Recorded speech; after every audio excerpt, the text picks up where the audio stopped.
ਵਾਹਿਗੁਰੂ ਜੀ ਕਾ ਖਾਲਸਾ ਵਾਹਿਗੁਰੂ ਜੀ ਕੀ ਫਤਿਹ। अस्सलाम वालेकुम आदाब वर्ज मैं ਤੁਹਾਡੀ ਹੋਸਟ ਅਨੀਲ ਕੌਰ ਤੇ ਮੈਂ ਟੀਵੀ ਫੋਰ ਦੀ ਸਾਰੇ ਦਰਸ਼ਕਾਂ ਤੇ ਸਰੋਤਿਆਂ ਨੂੰ ਜੀ ਆਇਆਂ ਕਹਿੰਦੀ ਹਾਂ ਪ੍ਰੋਗਰਾਮ ਸੱਚੋ ਸੱਚ ਵਿੱਚ ਜਿਹੜੇ ਇਸ ਪ੍ਰੋਗਰਾਮ ਨਾਲ ਦੇਸ਼ਾਂ ਵਿਦੇਸ਼ਾਂ ਤੋਂ ਜੁੜ ਚੁੱਕੇ ਨੇ। ਖਾਲਸਾ ਅਫੇਅਰ ਸੈਂਟਰ ਦੇ ਸੰਚਾਲਕ ਡਾਕਟਰ ਅਮਰਜੀਤ ਸਿੰਘ ਦੀ ਸਟੂਡੀਓ ਵਿੱਚ ਮੇਰੇ ਨਾਲ ਸ਼ਾਮਿਲ ਨੇ। ਉਹਨਾਂ ਨਾਲ ਗੱਲਬਾਤ ਕਰਕੇ ਅੱਜ ਦੇ ਐਮ ਇਸ਼ੂ ਉੱਪਰ ਉਹਨਾਂ ਤੋਂ ਉਹਨਾਂ ਦਾ ਤਬਸਰਾ ਜਾਣਦੇ ਹਾਂ। ਜੀ ਡਾਕਟਰ ਸਾਹਿਬ ਵਾਹਿਗੁਰੂ ਜੀ ਕਾ ਖਾਲਸਾ ਵਾਹਿਗੁਰੂ ਜੀ ਕੀ ਫਤਿਹ।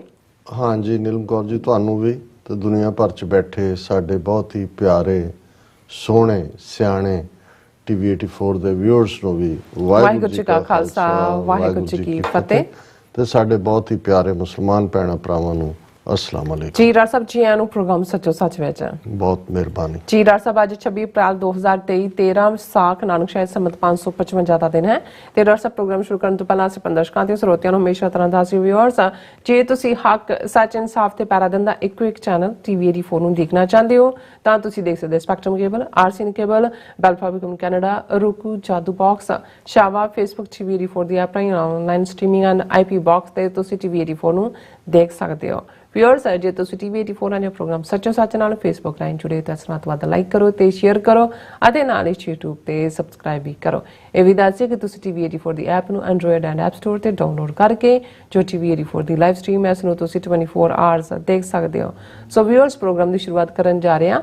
ਸੋ ਪ੍ਰੋਗਰਾਮ ਦੀ ਸ਼ੁਰੂਆਤ ਕਰਾਂਗੇ ਅੱਜ ਦੀ ਸਪਾਂਸਰਸ਼ਿਪ ਦੇ ਹਵਾਲੇ ਨਾਲ ਕਿ ਅੱਜ ਦੇ ਪ੍ਰੋਗਰਾਮ ਸੱਚੋ ਸੱਚ ਨੂੰ ਸਪਾਂਸਰ ਕੀਤਾ ਗਿਆ ਹੈ ਟੋਰਾਂਟੋ ਤੋਂ ਛੋਟੇ ਵੀਰ ਨਵਜੋਤ ਸਿੰਘ ਜੀ ਹੋਰਾਂ ਵੱਲੋਂ। ਸੋ ਇਹਨਾਂ ਨੇ ਜਿਹੜੀ ਇਸ ਗੱਲ ਤੇ ਜ਼ੋਰ ਦਿੱਤਾ ਹੈ ਕਿ ਅੱਜ ਸਾਨੂੰ ਮੀਡੀਆ ਦੀ ਸਖਤ ਲੋੜ ਹੈ ਜੋ ਸਾਡਾ ਪੱਖ ਦੁਨੀਆ ਸਾਹਮਣੇ ਰੱਖ ਸਕੇ ਅਤੇ ਸਿੱਖਾਂ ਖਿਲਾਫ ਝੂਠੇ ਪ੍ਰਾਪੋਗੰਡੇ ਦਾ ਜਿਹੜਾ ਜਵਾਬ ਦੇਵੇ। ਸੋ ਟੀਵੀ 84 ਨੇ ਇਸ ਕਾਰਜ ਨੂੰ ਬਾਖੂਬੀ ਨਿਭਾਇਆ ਹੈ ਪਰ ਹੁਣ ਆਪਣਾ ਦਾਇਰਾ ਹੋਰ ਵਧਾਉਣ ਦੀ ਲੋੜ ਹੈ। ਇਸ ਲਈ ਸਭ ਸੰਗਤਾਂ ਨੂੰ ਬੇਨਤੀ ਹੈ ਕਿ ਆਪਣਾ ਦਸਵੰਧ ਕੱਢੋ ਟੀਵੀ 84 ਦੀ ਵੱਧ ਤੋਂ ਵੱਧ ਮਦਦ ਕਰੋ। ਕੌਮੀ ਘਰ ਖਾਲਿਸਤਾਨ ਲਈ ਲਾਮਬੰਦੀ ਕਰਨ ਵਾਲੇ ਮੀਡੀਆ ਅਦਾਰਿਆਂ ਦੀ ਸਾਡੇ ਕੋਲ ਕਾਟ ਹੈ ਵੱਧ ਤੋਂ ਵੱਧ ਮਦਦ ਕਰੋ। ਸੋ ਅੱਜ ਦੀ ਸਪਾਂਸਰਸ਼ਿਪ ਲਈ ਅਸੀਂ ਛੋਟੇ ਵੀਰ ਨਵਜੋਤ ਸਿੰਘ ਜੀ ਹੋਰਾਂ ਦਾ ਤਹਿ ਦਿਲ ਤੋਂ ਧੰਨਵਾਦ ਕਰਦੇ ਹਾਂ। ਤੁਹਾਨੂੰ ਵੀ ਅਪੀਲ ਤੇ ਬੇਨਤੀ ਕਰਦੇ ਹਾਂ ਕਿ ਤੁਸੀਂ ਪ੍ਰੋਗਰਾਮ ਸੱਚੋ ਸੱਚ ਨੂੰ ਵੱਧ ਤੋਂ ਵੱਧ ਸਪਾਂਸਰ ਕਰੋ। ਸਪਾਂਸਰਸ਼ਿਪ ਲਈ ਤੁਸੀਂ ਸਾਨੂੰ ਕਾਲ ਕਰ ਸਕਦੇ ਸਾਡੇ ਫੋਨ ਨੰਬਰ ਤੇ 5166191984 ਸੇਮ ਨੰਬਰ ਤੇ WhatsApp ਕਰ ਸਕਦੇ ਹੋ। ਤੁਸੀਂ ਸਾਨੂੰ ਈਮੇਲ ਵੀ ਕਰ ਸਕਦੇ ਹੋ info@tv84.tv ਤੇ। ਸੋ ਵਿਊਅਰਸ ਪਹਿਲੇ ਸੈਗਮੈਂਟ ਵਿੱਚ ਆਪਾਂ ਗੱਲਬਾਤ ਕਰਨ ਜਾ ਰਹੇ ਹਾਂ ਕਿ ਮੀਡੀਆ ਰਿਪੋਰਟਾਂ ਅਨੁਸਾਰ ਛੱਤੀਸਗੜ੍ਹ ਦੇ ਦਾਤੇਵਾੜਾ ਜ਼ਿਲ੍ਹੇ ਵਿੱਚ ਨਕਸਲਵਾਦੀਆਂ ਨੇ ਇੱਕ ਵੱਡੇ ਬੰਬ ਧਮਾਕੇ ਨਾਲ 10 ਪੁਲਿਸ ਕਰਮਚਾਰੀਆਂ ਨੂੰ ਅਤੇ ਪੁਲਿਸ ਗੱਡੀ ਦੇ ਜਿਹੜੇ ਡਰਾਈਵਰ ਨੂੰ ਮੌਤ ਦੇ ਘਾਟ ਉਤਾਰ ਦਿੱਤਾ ਹੈ। ਸੋ ਇਹ ਪਿਛਲੇ 2 ਸਾਲਾਂ ਵਿੱਚ ਨਕਸਲਵਾਦੀਆਂ ਵੱਲੋਂ ਕੀਤਾ ਗਿਆ ਸਭ ਤੋਂ ਵੱਡਾ ਹਮਲਾ ਹੈ।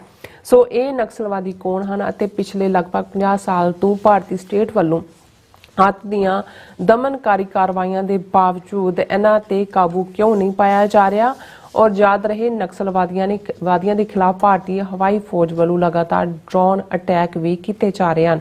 ਸੋ ਇਸ ਬਾਰੇ ਆਪਾਂ ਗੱਲਬਾਤ ਕਰਨ ਜਾ ਰਹੇ ਹਾਂ। ਸੋ ਅਸੀਂ ਚਾਹਾਂਗੇ ਕਿ ਤੁਸੀਂ ਇਸੇ ਤਰ੍ਹਾਂ ਹੀ ਬਣੇ ਰਹਿਣਾ ਦੇਖਣ ਸੁਣ ਲਈ ਤੁਹਾਡਾ ਸਭ ਦਾ ਬਹੁਤ ਬਹੁਤ ਸ਼ੁਕਰੀਆ। ਜੀ ਡਾਕਟਰ ਸਾਹਿਬ ਕੀ ਕਹਿਣਾ ਚਾਹੋਗੇ?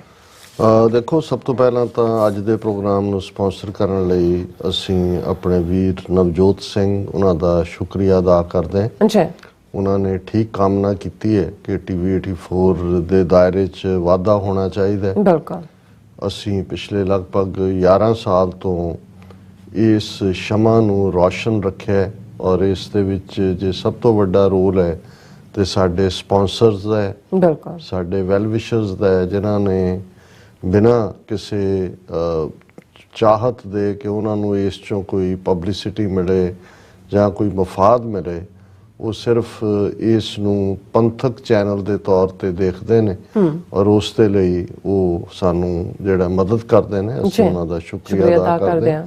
ਔਰ ਜ਼ਾਹਰ ਹੈ ਕਿ ਦਾਇਰਾ ਤਾਂ ਵਧੇਗਾ। ਅਲਟੀਮੇਟਲੀ ਇਹੀ ਹੁੰਦਾ ਹੈ ਕਿ ਵੀ ਘਿਓ ਪਾਓਗੇ ਤੇ ਉਨਾ ਹੀ ਸਵਾਦ ਹੋਏਗਾ। ਬਿਲਕੁਲ ਸੋ ਅਸੀਂ ਤਾਂ ਬੜੇ ਸੀਮਤ ਸਾਧਨਾਂ ਦੇ ਨਾਲ ਇਹ ਸਾਰੇ ਨੂੰ ਜਿੱਥੇ ਹੈ ਉੱਥੇ ਕਿ ਕਾਇਮ ਰਹੇ ਇਹੀ ਸਾਡਾ ਯਤਨ ਹੈ। ਪਰ ਸਾਡੀ ਇਹ ਚਾਹਨਾ ਜ਼ਰੂਰ ਹੈ ਕਿ ਜੇ ਸਾਡੇ ਨਾਲ ਸਾਡੇ ਹੋਰ ਥੋੜੇ ਜਿਹੇ ਧਨਾੜ ਸਿੱਖ ਉਹ ਆਪਣੀ ਜੇਬ ਢਿੱਲੀ ਕਰਨ ਜਾਂ ਉਹਨਾਂ ਨੂੰ ਇਹ ਲੱਗੇ ਕਿ ਭਾਈ ਜਿੱਥੇ ਉਹਨਾਂ ਲਈ ਵੱਡੇ ਵੱਡੇ ਕਾਰਾਂ ਕੋਠੀਆਂ ਜਿਹੜੀਆਂ ਨੇ ਉਹ ਜ਼ਰੂਰੀ ਨੇ, ਠੀਕ ਹੈ ਚੰਗੀ ਜ਼ਿੰਦਗੀ ਲਈ ਸਾਰੇ ਇੱਥੇ ਆਏ ਨੇ, ਉੱਥੇ ਜੇ ਉਹਨਾਂ ਨੂੰ ਇਹ ਲੱਗਦਾ ਹੈ ਕਿ ਭਾਈ ਸਾਡੇ ਨਾਲ ਧੱਕਾ ਹੋ ਰਿਹਾ ਹੈ ਜਾਂ ਅਸੀਂ ਪ੍ਰੋਟੈਸਟ ਵੀ ਕਰਦੇ ਹਾਂ ਜੀ ਫਲਾਂ ਹਿੰਦੂ ਤਵੀ ਮੀਡੀਆ ਨੇ ਇਹ ਛਾਪ ਦਿੱਤਾ ਹੈ ਜਾਂ ਸੋਸ਼ਲ ਮੀਡੀਆ ਤੇ ਉਹਨਾਂ ਦੇ IT ਸੈੱਲ ਨੇ ਇਹ ਨਾ ਪੱਖੀ ਕਰ ਦਿੱਤਾ ਹੈ, ਸਿੱਖਾਂ ਨੂੰ ਬਦਨਾਮ ਕਰ ਰਹੇ ਨੇ, ਗੁਰੂ ਸਾਹਿਬਾਨ ਦੇ ਖਿਲਾਫ ਟਿੱਪਣੀਆਂ, ਸਿੱਖ ਇਤਿਹਾਸ ਨੂੰ ਤੋੜਿਆ ਮਰੋੜਿਆ ਜਾ ਰਿਹਾ।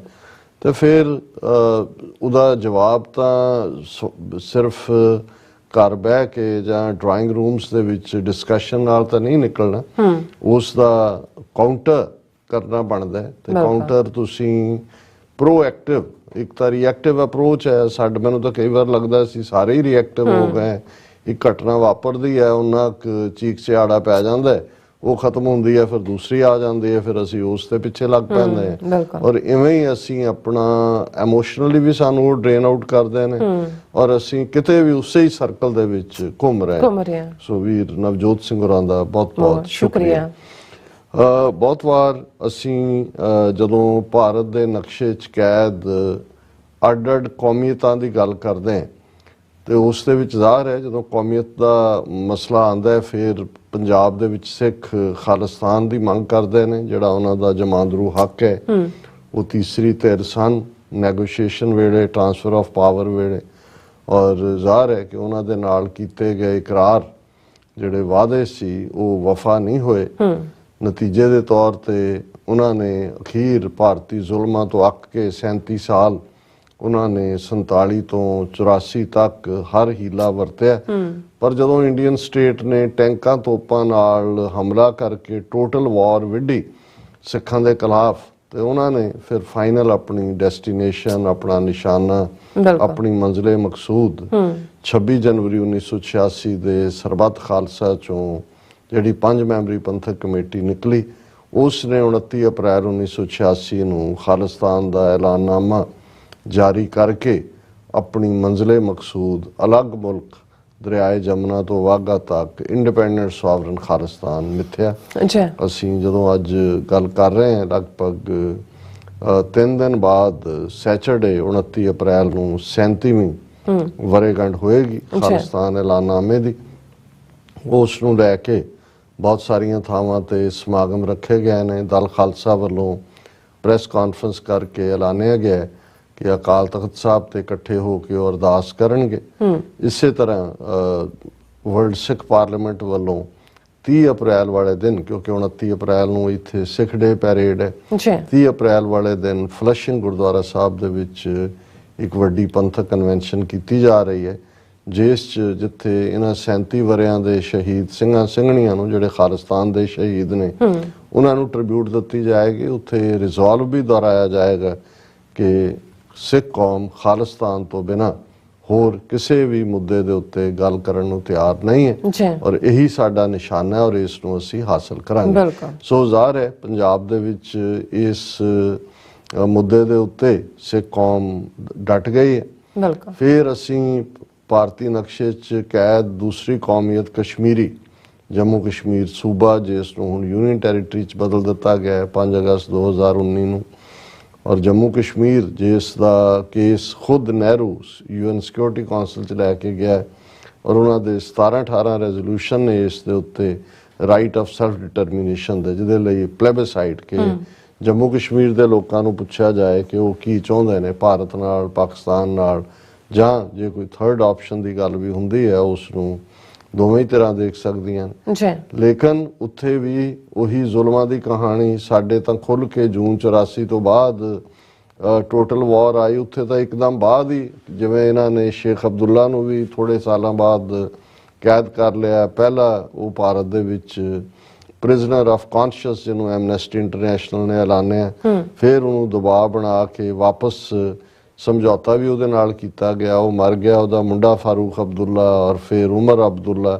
ਲੇਕਿਨ ਕਦੇ ਵੀ ਜੰਮੂ ਕਸ਼ਮੀਰ 'ਚ ਫੇਅਰ ਐਂਡ ਫੇਅਰ ਇਲੈਕਸ਼ਨਸ ਵੀ ਨਹੀਂ ਹੋਣ ਦਿੱਤੀਆਂ ਗਈਆਂ, ਔਰ ਅਖੀਰ 5 ਅਗਸਤ 2019 ਨੂੰ ਉਹਨਾਂ ਦਾ ਸੂਬੇ ਦਾ ਵਜੂਦ ਵੀ ਮਿਟਾ ਦਿੱਤਾ ਗਿਆ ਤੇ ਆਰਟੀਕਲ 370-35A ਖਤਮ ਕਰ ਦਿੱਤਾ ਗਿਆ। ਇਸ ਵੇਲੇ ਵੀ ਜੰਮੂ ਕਸ਼ਮੀਰ ਫੌਜ ਦੇ ਕਬਜ਼ੇ ਦੇ ਵਿੱਚ ਹੀ ਹੈ, ਔਰ ਫੌਜੀ ਜ਼ੁਲਮ ਚੱਲ ਰਹੇ ਨੇ। ਔਰ ਪਿਛਲੇ ਦਿਨਾਂ 'ਚ ਪੁੰਛ ਦੇ ਵਿੱਚ ਜਿਹੜਾ ਵਾਕਿਆ ਹੋਇਆ ਉਸ ਨੂੰ, ਕਿਉਂਕਿ ਜਦੋਂ ਈਵਨ ਨੇਟਿਵ ਕਸ਼ਮੀਰੀ ਵੀ ਡਾਈਸੈਂਟ ਕਰਦੇ ਨੇ, ਔਰ ਜਦੋਂ ਤੁਹਾਡੇ ਕੋਲ ਪੀਸਫੁਲ ਕੋਈ ਰਸਤਾ ਹੀ ਨਹੀਂ ਰਿਹਾ ਹੁਣ, ਹਾਲਾਂਕਿ ਸਤਪਾਲ ਮਲਿਕ ਅੱਜ ਕੱਲ੍ਹ ਬੜਾ ਸੈਲੀਬ੍ਰਿਟੀ ਫਿਗਰ ਬਣਿਆ ਹੋਇਆ, ਅੱਜ ਉਹ ਜੰਤਰ ਮੰਤਰ ਤੇ ਵੀ ਜਾ ਕੇ ਬੈਠਾ, ਜੀ। ਜਿੱਥੇ ਕਿ ਪਹਿਲਵਾਨ ਕੁੜੀਆਂ ਜਿਨ੍ਹਾਂ ਨੂੰ ਸ਼ਿਕਾਇਤ ਹੈ ਕਿ ਉਹਨਾਂ ਦੇ ਨਾਲ ਸੈਕਸ਼ੂਅਲ ਹਰਾਸਮੈਂਟ ਹੋਈ, ਔਰ ਉਹ ਜਿਹੜਾ ਕੰਸਰਨਡ ਉਹਨਾਂ ਦੀ ਰੈਸਲਿੰਗ ਫੈਡਰੇਸ਼ਨ ਦਾ ਹੈ ਔਰ ਉਹ MP ਵੀ ਹੈ, ਉਸ ਦਾ ਅਸਤੀਫਾ ਮੰਗ ਰਹੀਆਂ ਨੇ, FIR ਮੰਗ ਰਹੀਆਂ ਨੇ। ਬਿਲਕੁਲ। ਉੱਥੇ ਵੀ ਜਾ ਕੇ ਸਤਪਾਲ ਮਲਿਕ ਨੇ ਕਿਹਾ ਜੀ ਮੈਂ ਨਾਲ ਖਲੋਤਾ ਹੈ, ਕਿਸਾਨਾਂ ਦੇ ਮੁੱਦੇ ਤੇ ਵੀ ਬੋਲਿਆ। ਲੇਕਿਨ ਪਿਛਲੇ ਦਿਨਾਂ ਦੇ ਇੱਕ ਇੰਟਰਵਿਊ 'ਚੋਂ ਕਹਿ ਰਿਹਾ ਸੀ, ਜਦੋਂ ਕਿ ਜੰਮੂ ਕਸ਼ਮੀਰ ਦਾ ਗਵਰਨਰ ਸੀ, ਕਿ ਮੈਨੂੰ ਜਦੋਂ ਇਹ ਕਿਹਾ ਗਿਆ ਕਿ ਜੀ ਇੱਥੇ ਜਿਹੜੇ ਨਿਕਲਦੇ ਨੇ ਯੰਗਸਟਰ ਉਹ ਪੱਥਰ ਸੁੱਟਦੇ ਨੇ, ਤੇ ਕਹਿੰਦੇ ਮੈਂ ਆਰਡਰ ਦਿੱਤਾ ਕਿ ਜਿੱਥੋਂ ਪੱਥਰ ਆਏ ਉਹਨੂੰ ਗੋਲੀ ਮਾਰੋ। ਸੋ ਜ਼ਾਹਰ ਹੈ ਵੀ ਉਹਨਾਂ ਦੀ ਦਮਨਕਾਰੀ ਨੀਤੀ ਉੱਥੇ ਪੀਸਫੁਲੀ ਕੋਈ ਪ੍ਰੋਟੈਸਟ ਕਰਨ ਦੀ ਤਾਂ ਥਾਂ ਹੀ ਨਹੀਂ ਰਹੀ। ਬਿਲਕੁਲ। ਸੋ ਜਿਵੇਂ ਸਿੱਖਾਂ ਦੇ ਉੱਤੇ ਵੀ ਸਟੇਟ ਨੇ ਆਪਣੇ ਟੈਰਰ ਦੇ ਨਾਲ ਸਾਨੂੰ ਪੁਸ਼ ਟੂ ਦਾ ਵਾਲ ਕਰਕੇ ਹਥਿਆਰਬੰਦ ਰਸਤੇ ਦੇ ਉੱਤੇ ਤੋਰਿਆ ਬਿਟਵੀਨ 84 ਐਂਡ 94, ਇਸੇ ਤਰ੍ਹਾਂ ਕਸ਼ਮੀਰੀਆਂ ਨੂੰ ਵੀ ਜੋ ਪੀਸਫੁਲੀ ਕਸ਼ਮੀਰੀ ਉਹਨਾਂ ਦਾ ਦਮਨ ਹੋ ਰਿਹਾ ਸੀ 47 ਤੋਂ 1989 ਤੱਕ, ਉਹਦਾ ਸ਼ਿਕਾਰ 89 ਚ ਪਹਿਲੀ ਵਾਰ ਉਹਨਾਂ ਨੇ ਹਥਿਆਰ ਚੁੱਕੇ ਸੀ। ਔਰ ਹੁਣ ਵੀ ਜਿਹੜਾ ਵੀ ਵਾਕਿਆ ਕੋਈ ਹੁੰਦਾ ਹੈ ਉਸ ਦੇ ਨਾਲ, ਜੇ ਪੁੰਛ ਵਾਲਾ ਵਾਕਿਆ ਉਹਨਾਂ ਦੇ ਨੇਟਿਵਸ ਨੇ ਵੀ ਕੀਤਾ ਹੋਇਆ, ਉਹ ਤਾਂ ਫੌਜ ਦੇ ਅਗੇਂਸਟ ਹੈ।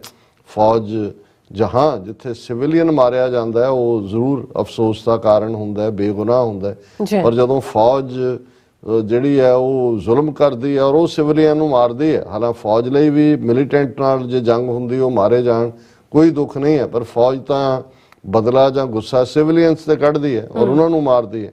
ਸੋ ਜੰਮੂ ਕਸ਼ਮੀਰ ਦੇ ਵਿੱਚ ਵੀ ਜਿਹੜੀ ਸਟਰਗਲ ਹੈ ਉਹ ਇੱਕ ਅੱਡ ਕੌਮੀਅਤ ਵਜੋਂ, ਇੱਕ ਅੱਡ ਰਾਈਟ ਆਫ ਸੈਲਫ ਡਿਟਰਮੀਨੇਸ਼ਨ ਵਜੋਂ ਹੈ। ਸੋ ਇਹ ਵੀ ਪਿਛਲੇ ਲਗਭਗ 74-75 ਸਾਲ ਤੋਂ ਹੀ ਲਗਾਤਾਰਤਾ ਨਾਲ ਇੱਕ ਫਾਰਮ ਜਾਂ ਦੂਸਰੇ 'ਚ ਜਾਰੀ ਹੈ। ਭਾਰਤੀ ਹਕੂਮਤ ਜ਼ੁਲਮ ਕਰਕੇ ਸਮਝਦੀ ਹੈ ਕਿ ਉਹਨਾਂ ਨੇ ਚੁੱਪ ਕਰਾ ਦਿੱਤਾ ਹੈ, ਪਰ ਇਵੇਂ ਮੂਵਮੈਂਟਸ ਦਬਦੀਆਂ ਨਹੀਂ।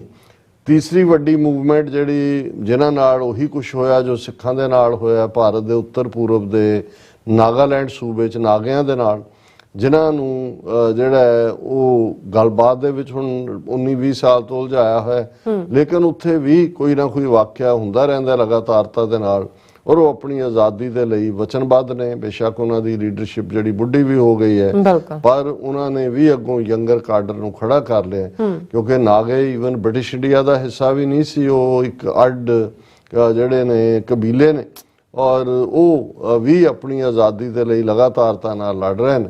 ਫਿਰ ਅਸੀਂ ਜਿਹੜਾ ਮੀਜ਼ੋਆਂ ਦੀ ਗੱਲ ਕਰਦੇ ਹਾਂ, ਮੀਜ਼ੋਰਮ ਜਿਸ ਦੇ ਵਿੱਚ ਕਿਸੇ ਵੇਲੇ ਬਹੁਤ ਵੱਡੀ ਸਟਰਗਲ ਸੀ, ਫਿਰ ਇਹਨਾਂ ਨੇ ਨੈਗੋਸ਼ੀਏਸ਼ਨ ਦੇ ਰਾਹੀਂ ਉਹਨਾਂ ਨੂੰ ਕੰਟੇਨ ਕਰਨ ਦਾ ਯਤਨ ਕੀਤਾ।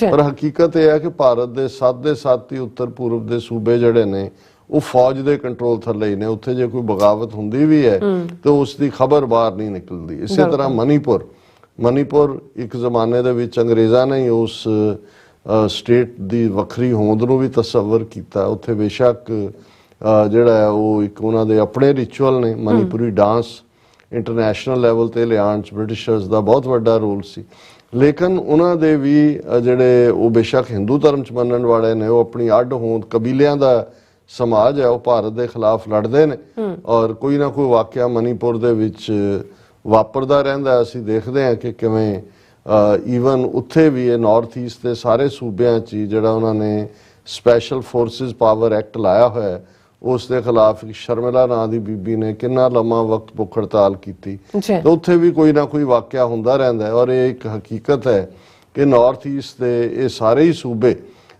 ਇੱਕ ਜਾਂ ਦੂਸਰੇ ਤਰੀਕੇ ਨਾਲ ਭਾਰਤ ਨਾਲੋਂ ਅੱਡ ਹੋਣਾ ਹੀ ਲੋਚਦੇ ਨੇ। ਇਹ ਵੱਖਰੀ ਕਹਾਣੀ ਹੈ ਕਿ BJP ਨੇ ਮੈਨੀਪੂਲੇਟ ਕਰਕੇ ਅਸਾਮ ਵਰਗੇ ਸੂਬੇ 'ਚ ਸਿੱਧੀ ਆਪਣੀ ਸਰਕਾਰ ਬਣਾਈ ਹੈ ਤੇ ਬਾਕੀਆਂ ਦੇ ਵਿੱਚ ਉਹਨਾਂ ਨੇ, ਪਰ ਇਹ ਸਾਰਾ controlled by army and money. ਹੁਣ ਜਿਹੜਾ ਵਾਕਿਆ ਦਾ ਜ਼ਿਕਰ ਅਸੀਂ ਕਰ ਰਹੇ ਹਾਂ, ਅੱਜ ਸਾਰੇ ਭਾਰਤ ਦੇ ਨੈਸ਼ਨਲ ਮੀਡੀਆ 'ਚ ਵੱਡੀਆਂ ਚੀਕਾਂ ਵੱਜ ਰਹੀਆਂ ਨੇ ਔਰ ਉਸ ਦਾ ਸਬੰਧ ਹੈ ਜਿਹੜਾ ਛੱਤੀਸਗੜ੍ਹ ਦਾ ਦਾਂਤੇਵਾੜਾ ਜ਼ਿਲ੍ਹੇ ਦੇ ਜਿਹੜਾ ਅਰੁਣਪੁਰਾ ਏਰੀਏ 'ਚ ਇੱਕ ਪੁਲਿਸ ਦੀ ਵੱਡੀ ਗੱਡੀ, ਜਿਸ ਦੇ ਵਿੱਚ DRG ਜਿਹੜੇ ਕਿ ਬਹੁਤ ਟ੍ਰੇਨਡ ਕਮਾਂਡੋ ਹੁੰਦੇ ਨੇ, ਉਹਨਾਂ ਦੀਆਂ ਡਿਫੈਂਸ ਸਰਵਿਸ ਫੋਰਸਿਸ ਦੇ ਉੱਥੋਂ ਦੇ, ਉਹਨਾਂ ਦੀ ਇੱਕ ਗੱਡੀ ਦੇ ਉੱਤੇ ਨਕਸਲਵਾੜੀਆਂ ਨੇ ਜਿਹੜਾ ਉਹ IED ਨੂੰ ਇੰਪਰੋਵਾਈਜ਼ਡ ਐਕਸਪਲੋਸਿਵ ਡਿਵਾਈਸ ਕਹਿੰਦੇ ਨੇ। ਇਹਦਾ ਮਤਲਬ ਹੁੰਦਾ ਹੈ ਕਿ ਵੀ ਇਹ ਤੁਸੀਂ ਕਿਤੇ ਬੰਬ ਫਿੱਟ ਕੀਤਾ ਹੋਇਆ ਤੇ ਡਿਸਟੈਂਸ ਤੋਂ ਤੁਸੀਂ ਰਿਮੋਟ ਦੇ ਨਾਲ ਉਸ ਨੂੰ ਐਕਸਪਲੋਡ ਕਰਦੇ ਨੇ। ਸੋ ਉਹਨਾਂ ਨੇ IED ਦੀ ਡਿਵਾਈਸ ਦੀ ਵਰਤੋਂ ਕਰਕੇ ਉਸ ਗੱਡੀ ਨੂੰ ਉਡਾ ਦਿੱਤਾ। 10 ਫੁੱਟ ਤੱਕ ਜਿਹੜਾ ਉਹ ਟੋਆ ਬਣਿਆ ਔਰ ਈਵਨ ਜਿਹੜੇ 10 ਮਾਰੇ ਗਏ ਸਿਕਿਉਰਿਟੀ ਵਾਲੇ ਸੀ ਉਹਨਾਂ ਦੀਆਂ ਲਾਸ਼ਾਂ ਕਈ ਸੌ ਯਾਰਡ ਦੂਰ ਜਾ ਕੇ ਡਿੱਗੀਆਂ। ਡਰਾਈਵਰ ਦੀ ਵੀ ਮੌਤ ਹੋਈ। ਹੁਣ ਕਿਉਂਕਿ ਹੈ ਤਾਂ ਇਹ ਜਦੋਂ ਇੰਡੀਅਨ ਆਰਮੀ ਨੇ ਉਹਨਾਂ ਦੇ ਖਿਲਾਫ ਇਸ ਕਿਸਮ ਦੇ ਇਕੱਲੇ ਆਪਰੇਸ਼ਨ ਨਹੀਂ, ਅਸੀਂ ਕੁਝ ਦਿਨ ਪਹਿਲਾਂ ਹੀ ਸ਼ਾਇਦ 2 ਹਫ਼ਤੇ ਪਹਿਲਾਂ ਡਿਸਕਸ ਕੀਤਾ ਸੀ ਉਹਨਾਂ ਦੀ ਇੱਕ ਪ੍ਰੈਸ ਰਿਲੀਜ਼ ਤੇ ਬੇਸਡ ਹੀ ਕਿ ਕਿਵੇਂ ਈਵਨ ਇੰਡੀਅਨ 에ਅਰ ਫੋਰਸ ਉਹਨਾਂ ਦੇ ਏਰੀਆ ਦੇ ਵਿੱਚ, ਕਿਉਂਕਿ ਇਹ ਦਾਂਤੇਵਾੜਾ 'ਚ ਜਿੱਥੇ ਵਾਕਿਆ ਹੋਇਆ ਇਹ ਤ੍ਰਿਕੋਣ ਹੈ ਜਿਹਦੇ 'ਚ ਛੱਤੀਸਗੜ੍ਹ ਔਰ ਤੇਲੰਗਾਨਾ ਤੇ ਉੜੀਸਾ ਇਸ ਦੀ ਟ੍ਰਾਇੰਗਲ ਬਣਦੀ ਹੈ, ਤ੍ਰਿਕੋਣ ਬਣਦੀ ਹੈ। ਔਰ ਇਹ ਸਾਰੀ ਬੈਲਟ ਹੈ ਜਿਹੜੀ ਜਿਨ੍ਹਾਂ ਦੇ ਵਿੱਚ ਵਨ ਮਾਨਸ ਜਿਨ੍ਹਾਂ ਨੂੰ ਤੁਸੀਂ ਆਦੀਵਾਸੀ ਕਹਿੰਦੇ ਹੋ, ਟ੍ਰਾਈਬਲਸ ਹਾਂਜੀ, ਜਿਹੜੇ ਮੈਨ ਆਫ ਦਾ ਫੋਰੈਸਟ ਜੰਗਲਾਂ 'ਚ ਰਹਿਣ ਵਾਲੇ ਜਿਹੜੇ ਮੁੱਢ ਕਦੀਮ ਤੋਂ ਉੱਥੇ ਰਹਿੰਦੇ ਨੇ, ਉਹਨਾਂ ਦੇ ਲਈ ਲਫ਼ਜ਼ ਭਾਰਤੀ ਸੰਵਿਧਾਨ ਦੇ ਵਿੱਚ ਸ਼ਡਿਊਲਡ ਟ੍ਰਾਈਬ ਮੰਨਿਆ ਗਿਆ ਹੈ। ਕਬੀਲਿਆਂ ਦਾ ਹੀ ਸਮਾਜ ਹੈ, ਪਰ ਇਹਨਾਂ ਦਾ ਬੇਸਿਕ ਆਧਾਰ ਜਿਹੜਾ ਹੈ ਉਹ ਇੱਥੇ ਹੀ ਉਹਨਾਂ ਦੀਆਂ ਸੈਂਕੜਿਆਂ ਨਸਲਾਂ ਜਿਹੜੀਆਂ ਨੇ ਉੱਥੇ ਹੀ ਰਹਿੰਦੀਆਂ ਨੇ, ਉੱਥੇ ਹੀ ਉਹਨਾਂ ਦਾ ਖਾਣ ਪਾਣ ਦਾ ਆਹਾਰ ਹੈ, ਉਹਨਾਂ ਦੇ ਆਪਣੇ ਕਬੀਲਿਆਂ ਦੇ ਕਾਨੂੰਨ ਨੇ। ਲੇਕਿਨ ਜਿਸ ਅੰਦਾਜ਼ ਦੇ ਵਿੱਚ ਪਿਛਲੇ ਸਾਰੇ ਵਰ੍ਹਿਆਂ 'ਚ ਇਹਨਾਂ ਦੀ ਐਕਸਪਲੋਇਟੇਸ਼ਨ ਹੋਈ, ਇਹਨਾਂ ਦੀਆਂ ਜ਼ਮੀਨਾਂ ਤੇ ਕਬਜ਼ਾ ਕਰਨ ਲਈ ਜੰਗਲਾਂ ਤੇ ਜੰਗਲ ਕੱਟ ਕੇ ਵੱਡੇ ਵੱਡੇ ਜਿਹੜਾ ਕਾਰਪੋਰੇਟ ਅਮਰੀਕਾ ਹੈ ਜਾਂ ਇੰਡੀਆ ਦੇ ਅੰਬਾਨੀ ਅਡਾਨੀ ਵੱਡੇ ਕਾਰਪੋਰੇਟ ਘਰਾਣੇ ਨੇ, ਉਹਨਾਂ ਨੇ ਉਹਨਾਂ ਨੂੰ ਉਜਾੜਿਆ। ਜਦੋਂ ਉਹ ਰੈਜ਼ਿਸਟ ਕਰਦੇ ਨੇ ਕਿ ਭਾਈ ਇਹ ਸਾਡੀਆਂ ਜ਼ਮੀਨਾਂ ਤੇ ਸਾਡਾ ਹੱਕ ਹੈ, ਔਰ ਕੱਲਾ ਹੀ ਨਹੀਂ, ਅਸੀਂ ਤਾਂ ਇੱਥੇ ਕੈਨੇਡਾ ਦੇ ਵਿੱਚ ਨੇਟਿਵ ਕੈਨੇਡੀਅਨਸ ਨਾਲ ਕੀ ਹੋਇਆ, ਕੈਥੋਲਿਕ ਚਰਚ ਨੇ ਕੀ ਕੀਤਾ, ਜਾਂ ਅਮਰੀਕਾ 'ਚ ਨੇਟਿਵ ਅਮਰੀਕਨਸ ਨਾਲ ਕੀ ਹੋਇਆ, ਤੇ ਬੀਤਾ ਦੀਆਂ ਗੱਲਾਂ ਕਰ ਰਹੇ ਹਾਂ। ਉੱਥੇ ਅੱਜ ਵੀ ਇਹਨਾਂ ਦਹਾਕਿਆਂ ਦੇ ਵਿੱਚ ਦੇਖਿਆ ਜਾਏ ਤੇ ਉਹਨਾਂ ਟ੍ਰਾਈਬਲਸ ਦੇ ਉੱਤੇ ਬਹੁਤ ਜ਼ੁਲਮ ਹੁੰਦਾ ਹੈ। ਉਹਨਾਂ ਦੇ ਬੱਚੇ ਉਹਨਾਂ ਤੋਂ ਖੋਹ ਕੇ ਉਹਨਾਂ ਨੂੰ ਸ਼ਿਸ਼ੂ ਵਾੜੀਆਂ ਦੇ ਵਿੱਚ ਰੱਖਿਆ ਜਾਂਦਾ ਹੈ। RSS ਔਰ ਦੂਸਰੇ ਜਿਹਨੂੰ ਹੁਣ ਕੰਟਰੋਲ ਕਰਦੇ ਨੇ ਕਿ ਜੀ ਅਸੀਂ ਇਹਨਾਂ ਨੂੰ ਸਿਵਲਾਈਜ਼ ਕਰ ਰਹੇ ਹਾਂ। ਬਿਲਕੁਲ ਜੋ ਨੇਟਿਵ ਕੈਨੇਡੀਅਨਸ ਨਾਲ ਜਾਂ ਨੇਟਿਵ ਅਮਰੀਕਨਸ ਨਾਲ, ਜੋ ਆਸਟ੍ਰੇਲੀਆ 'ਚ ਐਬੋਰੀਜਨਸ ਨਾਲ ਜਾਂ ਨਿਊਜ਼ੀਲੈਂਡ ਦੇ ਵਿੱਚ ਮੌਰੀਜ਼ ਦੇ ਨਾਲ, ਉਹਨਾਂ ਦੀ ਕਹਾਣੀ ਅਸੀਂ ਬਿਆਨਦੇ ਹਾਂ। ਅੱਜ ਵੀ ਭਾਰਤ ਦੇ ਵਿੱਚ ਇਹ ਜ਼ੁਲਮ ਚੱਲ ਰਿਹਾ। ਹਜ਼ਾਰਾਂ ਬੱਚੇ ਉਹਨਾਂ ਦੇ ਖੋਹ ਕੇ, ਔਰ ਜਿਹੜੇ ਠੇਕੇਦਾਰ ਜਦੋਂ ਕਿ ਕਾਰਪੋਰੇਟ ਸੈਕਟਰ ਵਾਲੇ ਉੱਥੇ ਕਰਦੇ ਨੇ, ਠੇਕੇਦਾਰ ਜਿਸ ਕਿਸਮ ਦੇ ਉੱਥੇ ਜ਼ੁਲਮ ਕਰਦੇ ਨੇ, ਵਗਾਰ ਜਿੱਥੇ ਕਿ ਫੜ ਕੇ ਉਹਨਾਂ ਤੋਂ ਕੰਮ ਲਿਆ ਜਾਂਦਾ ਹੈ, ਉਹਨਾਂ ਦੀਆਂ ਔਰਤਾਂ ਦੇ ਨਾਲ ਜ਼ਬਰ ਜਨਾਹ ਕੀਤਾ ਜਾਂਦਾ ਹੈ, ਔਰ ਕੋਈ ਅਕਾਊਂਟੇਬਿਲਟੀ ਨਹੀਂ। ਇਹ ਖੁੱਲੀ ਛੁੱਟੀ ਹੈ ਕਿ ਤੁਸੀਂ ਉਹਨਾਂ ਨਾਲ ਜੋ ਮਰਜ਼ੀ ਕਰੋ, ਕਿਉਂਕਿ ਉਹ ਤਾਂ ਇਹਨਾਂ ਦੇ ਲਈ ਤਾਂ ਉਹ ਬੰਦੇ ਹੀ ਨਹੀਂ ਨੇ, ਉਹ ਕੋਈ ਭਾਰਤ ਦੇ ਸ਼ਹਿਰੀ ਤਾਂ ਦੂਰ ਦੀ ਗੱਲ, ਉਹਨਾਂ ਨੂੰ ਇਨਸਾਨ ਹੀ ਤਸੱਵਰ ਨਹੀਂ ਕਰਦੇ। ਸੋ ਇਹਦੇ ਨਤੀਜੇ ਵਜੋਂ ਵਕਤ ਪਾ ਕੇ ਇਹ ਜਿਹੜੇ ਇਸ ਕਿਸਮ ਦੀ ਬੇਸ਼ੱਕ ਇਹ ਸ਼ੁਰੂਆਤ ਜਦੋਂ ਅਸੀਂ ਨਕਸਲਵਾੜ ਲਫ਼ਜ਼ ਸੁਣਦੇ ਹਾਂ ਜਾਂ ਲਫ਼ਜ਼ ਮਾਓਵਾਦੀ ਵੀ ਕਿਹਾ ਜਾਂਦਾ ਹੈ, ਮਾਓਵਾਦੀ ਤਾਂ ਇਸ ਲਈ ਕਿਹਾ ਜਾਂਦਾ ਹੈ ਕਿ ਭਾਈ ਮਾਓ ਜ਼ੇ ਤੁੰਗ ਜਿਹੜਾ ਚੀਨ ਦੇ ਰੈਵੋਲੂਸ਼ਨ ਦਾ, ਮਾਓ ਜ਼ੇ ਤੁੰਗ ਐਂਡ ਚੌ ਐਨ ਲਾਈ, ਉਹਨਾਂ ਦੀ ਜੋੜੀ ਦੀ ਜਦੋਂ ਅਸੀਂ ਗੱਲ ਕਰਦੇ ਹਾਂ, ਇੱਕ ਵੱਖਰਾ ਇਤਿਹਾਸ ਹੈ ਕਿ ਉਹਨਾਂ ਨੇ ਕਿਵੇਂ ਇੱਕੋ ਵੇਲੇ ਜਿਹੜਾ ਕਲੋਨੀਅਲ ਸਿਸਟਮ ਸੀ ਪੱਛਮ ਦਾ, ਉਹਦੇ ਤੋਂ ਵੀ ਛੁਟਕਾਰਾ ਪਾਇਆ, ਔਰ ਜਿਵੇਂ ਚਿਆਂਗ ਕਾਈ ਸ਼ੇਕ ਵਰਗਾ ਉਹਨਾਂ ਦਾ ਹੀ ਬੰਦਾ ਜਿਨ੍ਹਾਂ ਨੂੰ ਪੱਛਮ ਵਾਲਿਆਂ ਨੇ ਚੀਨ ਦੇ ਉੱਤੇ ਜਿਹੜਾ ਉਹਨੂੰ ਪ੍ਰੈਜ਼ੀਡੈਂਟ ਬਣਾ ਕੇ ਜਿਹੜਾ ਉਹਨਾਂ ਦੇ ਉੱਤੇ ਥੋਪਿਆ ਹੋਇਆ ਸੀ, ਉਸ ਨੂੰ ਵੀ ਕਿਵੇਂ ਮੇਨਲੈਂਡ ਚਾਈਨਾ ਤੋਂ ਭਜਾ ਕੇ ਫਾਰਮੂਸਾ ਦੇ ਵਿੱਚ ਪੁਸ਼ ਕੀਤਾ, ਜਿਹਨੂੰ ਅੱਜ ਤਾਈਵਾਨ ਕਹਿੰਦੇ ਨੇ। ਔਰ ਅੱਜ ਵੀ ਤਾਈਵਾਨ ਇੱਕ ਦੁੱਖ ਦੀ ਰਗ ਹੈ ਚੀਨ ਦੇ ਵੀ, ਔਰ ਅਮਰੀਕਾ ਜਾਂ ਪੱਛਮੀ ਤਾਕਤਾਂ ਵੀ ਉਸ ਨੂੰ ਇਸਤੇਮਾਲ ਕਰਦੀਆਂ ਨੇ ਚਾਈਨਾ ਨੂੰ ਰੱਬ ਕਰਨ ਦੇ ਲਈ ਇੰਦਾ ਆਈ। ਹੁਣ ਇਹ ਇੱਕ ਵੱਖਰਾ ਪਾਰਟ ਹੈ, ਲੇਕਿਨ ਇਸ 'ਚ ਕੋਈ ਦੋ ਰਾਵਾਂ ਨਹੀਂ ਨੇ ਕਿ ਜਿੱਥੇ 1917 ਦੇ ਵਿੱਚ ਜਿਹੜਾ ਰੂਸ ਦਾ ਇਨਕਲਾਬ ਜਿਹਨੂੰ ਕਿਹਾ ਜਾਂਦਾ ਹੈ, ਉਹ ਮੁੱਢਲੇ ਤੌਰ ਤੇ ਕਾਰਖਾਨਿਆਂ ਵਿੱਚ ਕੰਮ ਕਰਨ ਵਾਲੇ ਵਰਕਰਾਂ ਦੇ ਉੱਤੇ ਖੜਾ ਸੀ। ਇਸੇ ਤਰ੍ਹਾਂ ਜਿਹੜਾ ਚਾਈਨਾ ਦਾ ਰੈਵੋਲੂਸ਼ਨ ਹੈ, ਮੇਨ ਤੌਰ ਤੇ ਜਿਹੜੀ ਤਬਦੀਲੀ ਚੀਨ 'ਚ ਮਾਓ ਸੇ ਤੁੰਗ ਨੇ ਲਿਆ, ਭਾਵੇਂ ਥਿਉਰੀ ਕਾਰਲ ਮਾਰਕਸ ਦੀ ਸੀ, ਕਾਰਲ ਮਾਰਕਸ ਜਿਹਨੂੰ ਕਮਿਊਨਿਜ਼ਮ ਦੀ ਥਿਉਰੀ ਦਾ ਜਨਮਦਾਤਾ ਕਿਹਾ ਜਾਂਦਾ ਹੈ, ਪਰ ਕਾਰਲ ਮਾਰਕਸ ਦੀ ਥਿਉਰੀ ਦੇ ਦੋ ਹਿੱਸੇ ਜਦੋਂ ਅਸੀਂ ਰਸ਼ੀਆ ਦੇ ਵਿੱਚ ਉਹਦੀ ਇੰਪਲੀਮੈਂਟੇਸ਼ਨ ਦੇਖਦੇ ਹਾਂ ਤਾਂ ਉਹ ਲੈਨਿਨਵਾਦ ਹੈ। ਲੈਨਿਨ ਔਰ ਬਾਅਦ ਸਟਾਲਿਨ ਜਿਹਨੇ ਆਪਣੇ ਤੌਰ ਤੇ ਜ਼ੁਲਮ ਕੀਤੇ, ਲੇਕਿਨ ਉਹਦੇ 'ਚ ਅਮੈਂਡਮੈਂਟ ਦੇ ਨਾਲ ਉਹ ਕਾਰਖਾਨਿਆਂ ਦੇ ਵਰਕਰਾਂ ਤੇ ਆਧਾਰਿਤ ਰੈਵੋਲੂਸ਼ਨ ਜਾਂ ਤਬਦੀਲੀ ਸੀ। ਲੇਕਿਨ ਚੀਨ ਦੇ ਵਿੱਚ ਜਿਸ ਕਾਰਲ ਮਾਰਕਸ ਦੀ ਥਿਉਰੀ ਨੂੰ ਜਿਹੜਾ ਮਾਓ ਜ਼ੇ ਤੁੰਗ ਨੇ ਲਾਗੂ ਕੀਤਾ, ਉਹਦੇ 'ਚ ਕਿਉਂਕਿ ਆਪਣੀਆਂ ਤਬਦੀਲੀਆਂ ਹਰ ਜਿਹੜੀ ਫਿਲਾਸਫੀ ਹੈ ਉਸ ਨੂੰ ਜਦੋਂ ਤੁਸੀਂ ਸਥਾਨਕ ਕੰਟੈਕਸਟ ਦੇ ਵਿੱਚ ਲਾਗੂ ਕਰਦੇ ਹੋ ਤੇ ਉਸ ਦੀਆਂ ਆਪਣੀਆਂ ਨੁਆਂਸਿਸ ਹੁੰਦੀਆਂ ਨੇ। ਉਹ ਖੇਤੀਬਾੜੀ ਆਧਾਰਿਤ ਸੀ, ਉਸ ਨੂੰ ਤੁਸੀਂ ਐਗਰੀਕਲਚਰ ਰੈਵੋਲੂਸ਼ਨ ਜਾਂ ਉਸ ਨੂੰ ਤੁਸੀਂ ਜਿਹੜਾ ਖੇਤੀ ਕਿਸਾਨਾਂ ਦਾ ਰੈਵੋਲੂਸ਼ਨ ਕਹਿ ਸਕਦੇ ਹੋ। ਔਰ ਉਸ ਤਰਜ਼ ਦੇ ਉੱਤੇ ਫਿਰ ਜਿਹੜੀ ਤਬਦੀਲੀ ਕਿਤੇ ਹੋਰ ਆਉਣ ਦੀ ਗੱਲ ਤੁਰੀ ਉਹਨੂੰ ਮਾਓਵਾਦ ਕਿਹਾ ਜਾਣ ਲੱਗਾ, ਮਾਓ ਜ਼ੇ ਤੁੰਗ ਦੇ ਨਾਂ ਦੇ ਉੱਤੇ। ਹੁਣ ਇਹਨਾਂ ਹਾਲਾਤਾਂ ਦੇ ਵਿੱਚ ਹੀ 1960ਵਿਆਂ ਦੇ ਅਖੀਰ 'ਚ ਭਾਰਤ ਦੇ ਵਿੱਚ ਜਿੱਥੇ ਕਿ ਬਹੁਤ ਵੱਡਾ ਜ਼ਗੀਰਦਾਰੀ ਫਿਊਡਲ ਸਿਸਟਮ ਕਾਇਮ ਰਿਹਾ, ਅੰਗਰੇਜ਼ਾਂ ਨੇ ਵੀ ਉਹਨੂੰ ਕਾਇਮ ਰੱਖਿਆ। ਔਰ ਉਸ ਫਿਊਡਲ ਸਿਸਟਮ ਦੇ ਨੇ ਜਿਸ ਨੇ ਆਮ ਗਰੀਬ ਮਜ਼ਦੂਰਾਂ ਨੂੰ ਹਲਵਾਹਕ ਬਣਾ ਕੇ ਜਾਂ ਮਜ਼ਾਰੇ ਬਣਾ ਕੇ ਐਕਸਪਲੋਇਟ ਕੀਤਾ ਫੁੱਲੀ, ਉਸ ਦੇ ਖਿਲਾਫ ਦੋ ਹੀ ਤਰੀਕੇ ਸੀ। ਇੱਕ ਪਾਸੇ ਇਸ ਗੱਲ ਤੋਂ ਡਰਦੇ ਆ ਕਿ ਹਥਿਆਰਬੰਦ ਸੰਘਰਸ਼ ਵਾਲੇ ਲੋਕ ਨਾ ਤੁਰ ਪੈਣ। ਉਸ ਵੇਲੇ ਆਚਾਰੀਆ ਵਿਨੋਬਾ ਭਾਵੇ ਜਿਸ ਨੇ ਇੱਕ ਰੈਵੋਲੂਸ਼ਨ ਜਿਸ ਨੂੰ ਕਿਹਾ ਗਿਆ ਕਿ ਜੀ ਪੀਸਫੁਲ ਤਰੀਕੇ ਨਾਲ ਕਿ ਜੀ ਮੈਂ ਅਮੀਰ ਜ਼ਮੀਂਦਾਰਾਂ ਕੋਲ ਜਾਵਾਂਗਾ, ਉਹਨਾਂ ਨੂੰ ਕਹਾਂਗਾ ਤੁਸੀਂ ਐਕਸਪਲੋਇਟ ਨਾ ਕਰੋ, ਜ਼ਮੀਨਾਂ ਦਿਓ, ਜ਼ਮੀਨਦਾਨ ਔਰ ਫਲਾਣਾ। ਉਹ ਆਚਾਰੀਆ ਵਿਨੋਬਾ ਭਾਵੇ ਪੈਦਲ ਤੁਰ ਕੇ ਗਾਂਧੀ ਦੇ ਨਕਸ਼ੇ ਕਦਮਾਂ ਤੇ ਉਹ ਡਰਾਮੇ ਡਰੂਮੇ ਤਾਂ ਉਦੋਂ ਬਥੇਰੇ ਹੋਏ ਜੀ, ਇੰਨੀ ਜ਼ਮੀਨ ਆ ਗਈ, ਇੰਨੀ ਦਿੱਤੀ ਗਈ, ਇੰਨੀ ਲੈ ਲਈ। ਲੇਕਿਨ ਜਗੀਰਦਾਰੀ ਸਿਸਟਮ ਅੱਜ ਵੀ ਇੱਕ ਨਵੇਂ ਫਾਰਮ 'ਚ ਹੁੰਦਾ ਹੈ। ਉਹ ਫਿਊਡਲ ਦਾ ਔਰ ਪੋਲੀਟੀਸ਼ੀਅਨ ਦਾ ਔਰ ਕ੍ਰਿਮੀਨਲ ਦਾ ਇੱਕ ਉਹ ਨੈਕਸਸ ਹੈ। ਉਹ ਅਸੀਂ ਦੇਖ ਰਹੇ ਹਾਂ ਕਿ ਕਿਸ ਲੈਵਲ ਦੇ ਉੱਤੇ ਉਹ ਰੂਲ ਕਰਦੇ ਨੇ। ਲੇਕਿਨ ਉਸ ਸਾਰੇ ਦੌਰ 'ਚ ਜਦੋਂ ਇਹ ਸਾਰਾ ਵਿਨੋਬਾ ਭਾਵੇ ਵਾਲਾ ਡਰਾਮਾ ਵੀ ਕੋਈ ਕਾਰਗਰ ਨਹੀਂ ਹੋਇਆ ਤੇ ਫਿਰ ਕਾਨੂੰ ਸਾਨਿਆਲ ਨਾਂ ਦਾ ਇੱਕ ਆਂਧਰਾ ਪ੍ਰਦੇਸ਼ ਦਾ ਰਹਿਣ ਵਾਲਾ ਬੰਦਾ ਜਿਹਨੇ ਇਸ ਗੱਲ ਦੇ ਲਈ ਇੱਕ ਜਿਹੜਾ ਹੈ ਉਹ ਕਾਲ ਦਿੱਤੀ ਕਿ ਮਜ਼ਦੂਰਾਂ ਨੂੰ, ਖੇਤੀ ਕਰਨ ਵਾਲੇ ਕਿਸਾਨਾਂ ਨੂੰ ਕਿ ਭਾਈ ਤੁਸੀਂ ਇਹ ਤੁਹਾਡੀਆਂ ਜ਼ਮੀਨਾਂ ਨੇ, ਤੁਹਾਡੇ ਹੱਕ ਨੇ, ਇਹਨਾਂ ਤੋਂ ਤੁਸੀਂ ਖੋਹ ਲਓ। ਔਰ ਇਸ ਦੇ ਨਤੀਜੇ ਵਜੋਂ ਇਹ ਮੂਵਮੈਂਟ ਕਿਉਂਕਿ ਸ਼ੁਰੂ ਤੋਂ ਹੁਣ ਜਦੋਂ ਅਸੀਂ ਨਕਸਲਵਾੜੀ ਕਹਿੰਦੇ ਆ, ਨਕਸਲਵਾੜ ਇੱਕ ਪਿੰਡ ਵੈਸਟ ਬੰਗਾਲ ਦੇ ਵਿੱਚ ਹੈ, ਛੋਟਾ ਜਿਹਾ ਪਿੰਡ ਹੈ।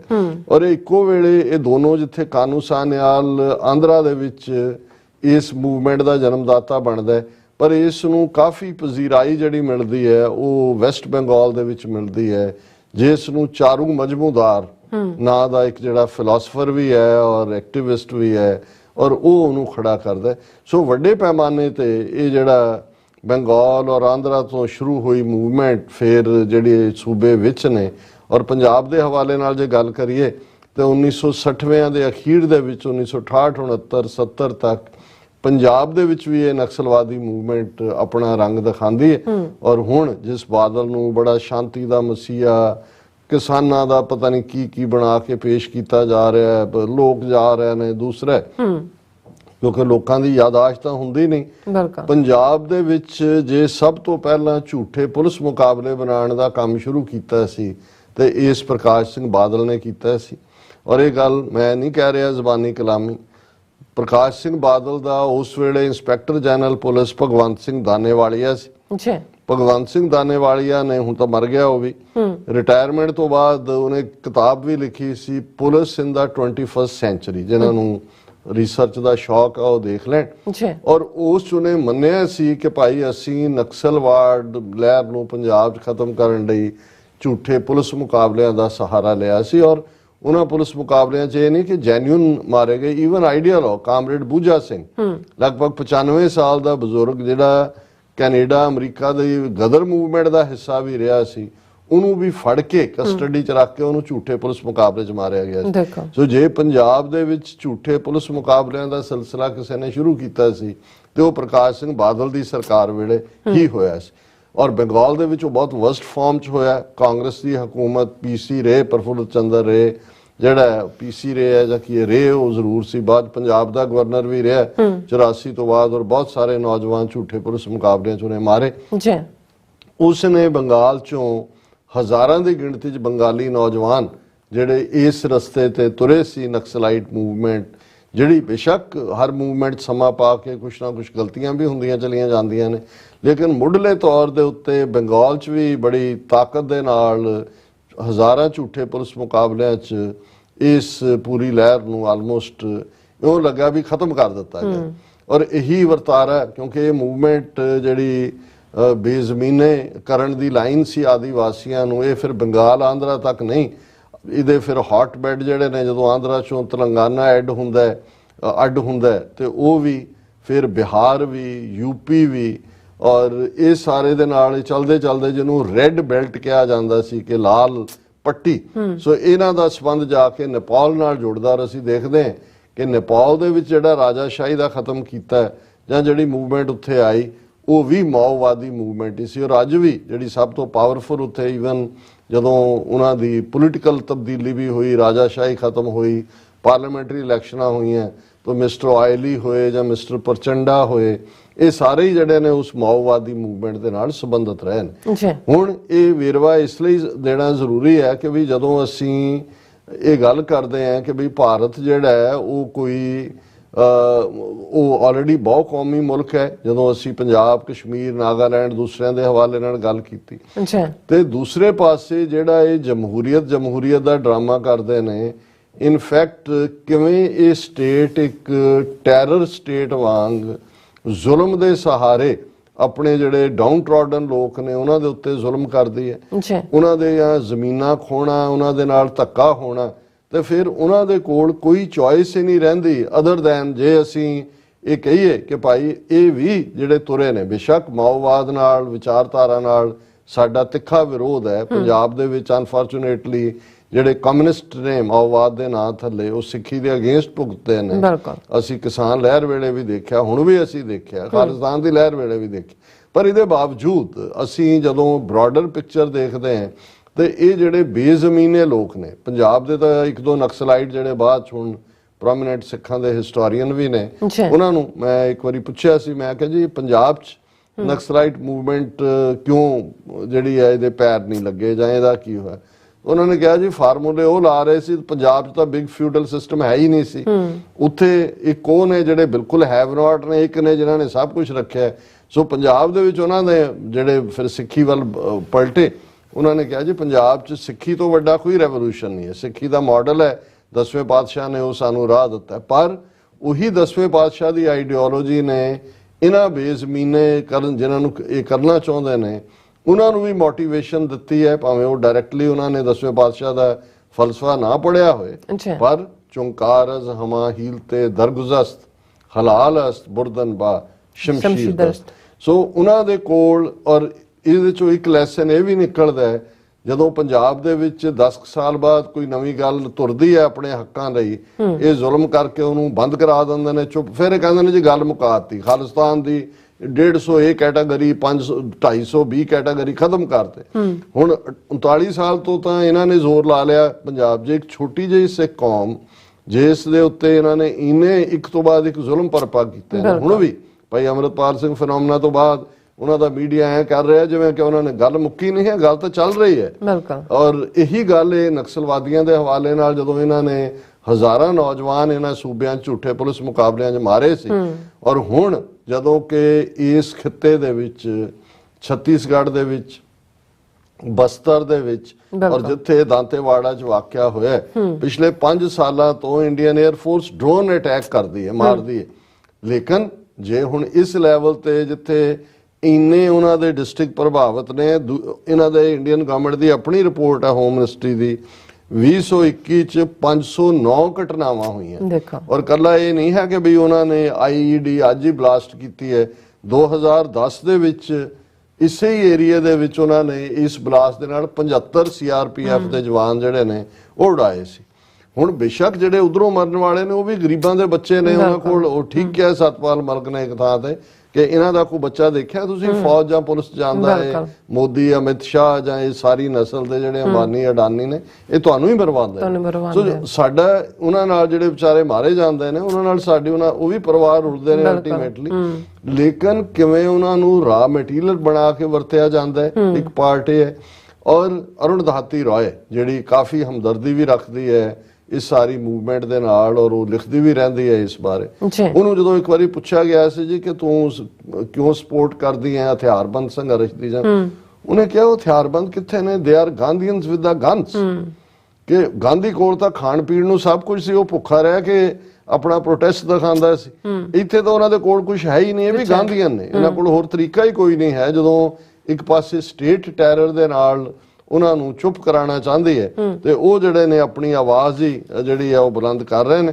ਔਰ ਇਹ ਜਿਹੜਾ ਹੈ ਇਹ ਸਾਰਾ ਕੱਲਾ ਇੱਕ ਥਾਂ ਤੇ ਨਹੀਂ ਹੈ, ਝਾਰਖੰਡ, ਬਿਹਾਰ, ਯੂਪੀ ਚ ਵੀ ਇਹ ਵਾਕਿਆਤ ਹੁੰਦੇ ਰਹਿੰਦੇ ਨੇ। ਔਰ ਇਸ ਦੇ ਉੱਤੇ ਅੱਡ-ਅੱਡ ਜਿਹੜੀ ਹੈ, ਹੁਣ ਮੈਂ ਇਹ ਦੇਖ ਰਿਹਾ ਸੀ ਵੀ ਇੰਨਾ ਉਹਨਾਂ ਦਾ ਨੈਟਵਰਕ ਹੈ ਸਿਕਿਉਰਿਟੀ ਫੋਰਸਿਸ ਦਾ ਕਿ ਉੱਥੇ ਉਹਨਾਂ ਦੇ CRPF ਦੇ 15 ਫਾਰਵਰਡ ਆਪਰੇਟਿੰਗ ਬੇਸ ਨੇ ਛੱਤੀਸਗੜ੍ਹ ਦੇ ਵਿੱਚ, ਔਰ ਉਹਨਾਂ ਦੀ ਟ੍ਰੇਨਿੰਗ ਵੀ ਇਸ ਲੈਵਲ ਦੇ ਉੱਤੇ ਹੁੰਦੀ ਹੈ। ਔਰ ਇਹਦੇ ਬਾਵਜੂਦ ਆਲਮੋਸਟ 1/3 ਉਹ ਖਿੱਤਾ ਸਾਰਾ 200 ਦੇ ਕਰੀਬ ਡਿਸਟ੍ਰਿਕਟ ਜਿਹੜੇ ਨੇ ਉਹਨਾਂ ਦੇ ਵਿੱਚ ਇਹਨਾਂ ਦਾ ਰਾਜ ਚੱਲਦਾ ਹੈ, ਜਿਹਨਾਂ ਨੂੰ ਮਾਓਵਾਦੀ ਕਹਿ ਲੋ, ਨਕਸਲਵਾਦੀ ਕਹਿ ਲੋ।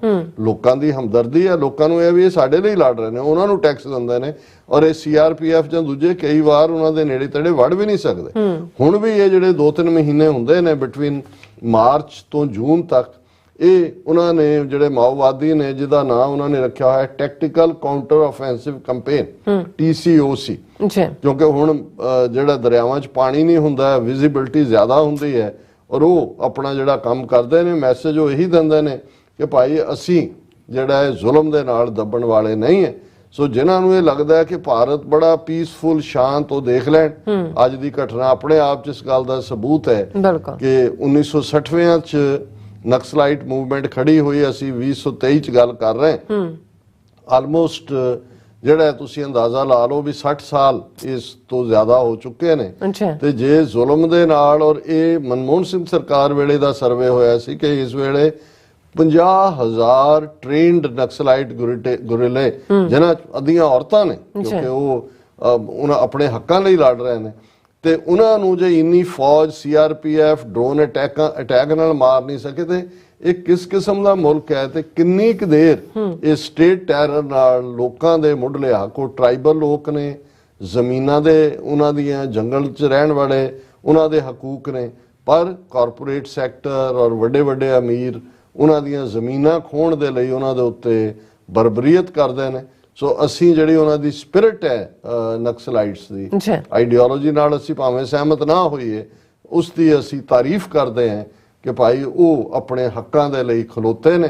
ਔਰ ਉਹ ਅਖੀਰਲੇ ਹਥਿਆਰ ਦੇ ਤੌਰ ਤੇ, ਜਿਸ ਨੂੰ UN ਦੇ ਪ੍ਰੀਐਂਬਲ ਨੇ ਵੀ ਕਿਹਾ ਸੀ ਕਿ ਬਈ if a man is not to be compelled as a last resort to rebellion, his human rights must be protected by the rule of the law. ਜੀ ਡਾਕਟਰ ਸਾਹਿਬ, ਤੁਹਾਡਾ ਬਹੁਤ ਬਹੁਤ ਸ਼ੁਕਰੀਆ। ਸੋ ਲੈਣੇ ਬ੍ਰੇਕ ਵਿਊਅਰਸ, ਤੁਸੀਂ ਇਸੇ ਤਰ੍ਹਾਂ ਬਣੇ ਰਹਿਣਾ। ਮਿਲਦੇ ਹਾਂ ਛੋਟੇ ਜਿਹੇ ਬ੍ਰੇਕ ਤੋਂ ਬਾਅਦ।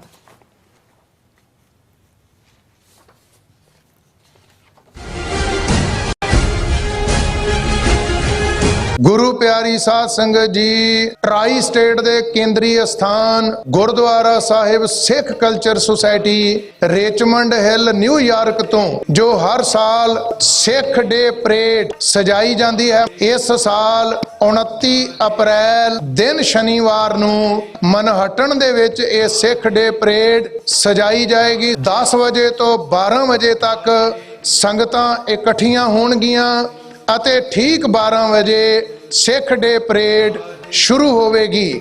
ਮੈਡੀਸਨ ਅਤੇ 37 ਸਟਰੀਟ ਤੋਂ ਇਹ ਜਿਹੜੀ ਪਰੇਡ ਹੈ ਇਹ ਸ਼ੁਰੂ ਹੋਣੀ ਹੈ।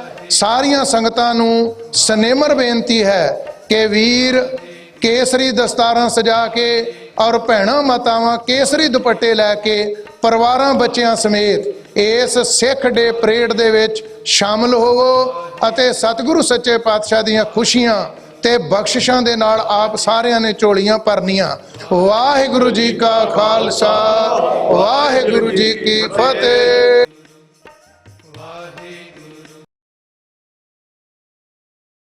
ਕੀ ਤੁਸੀਂ ਰੋਜ਼ਾਨਾ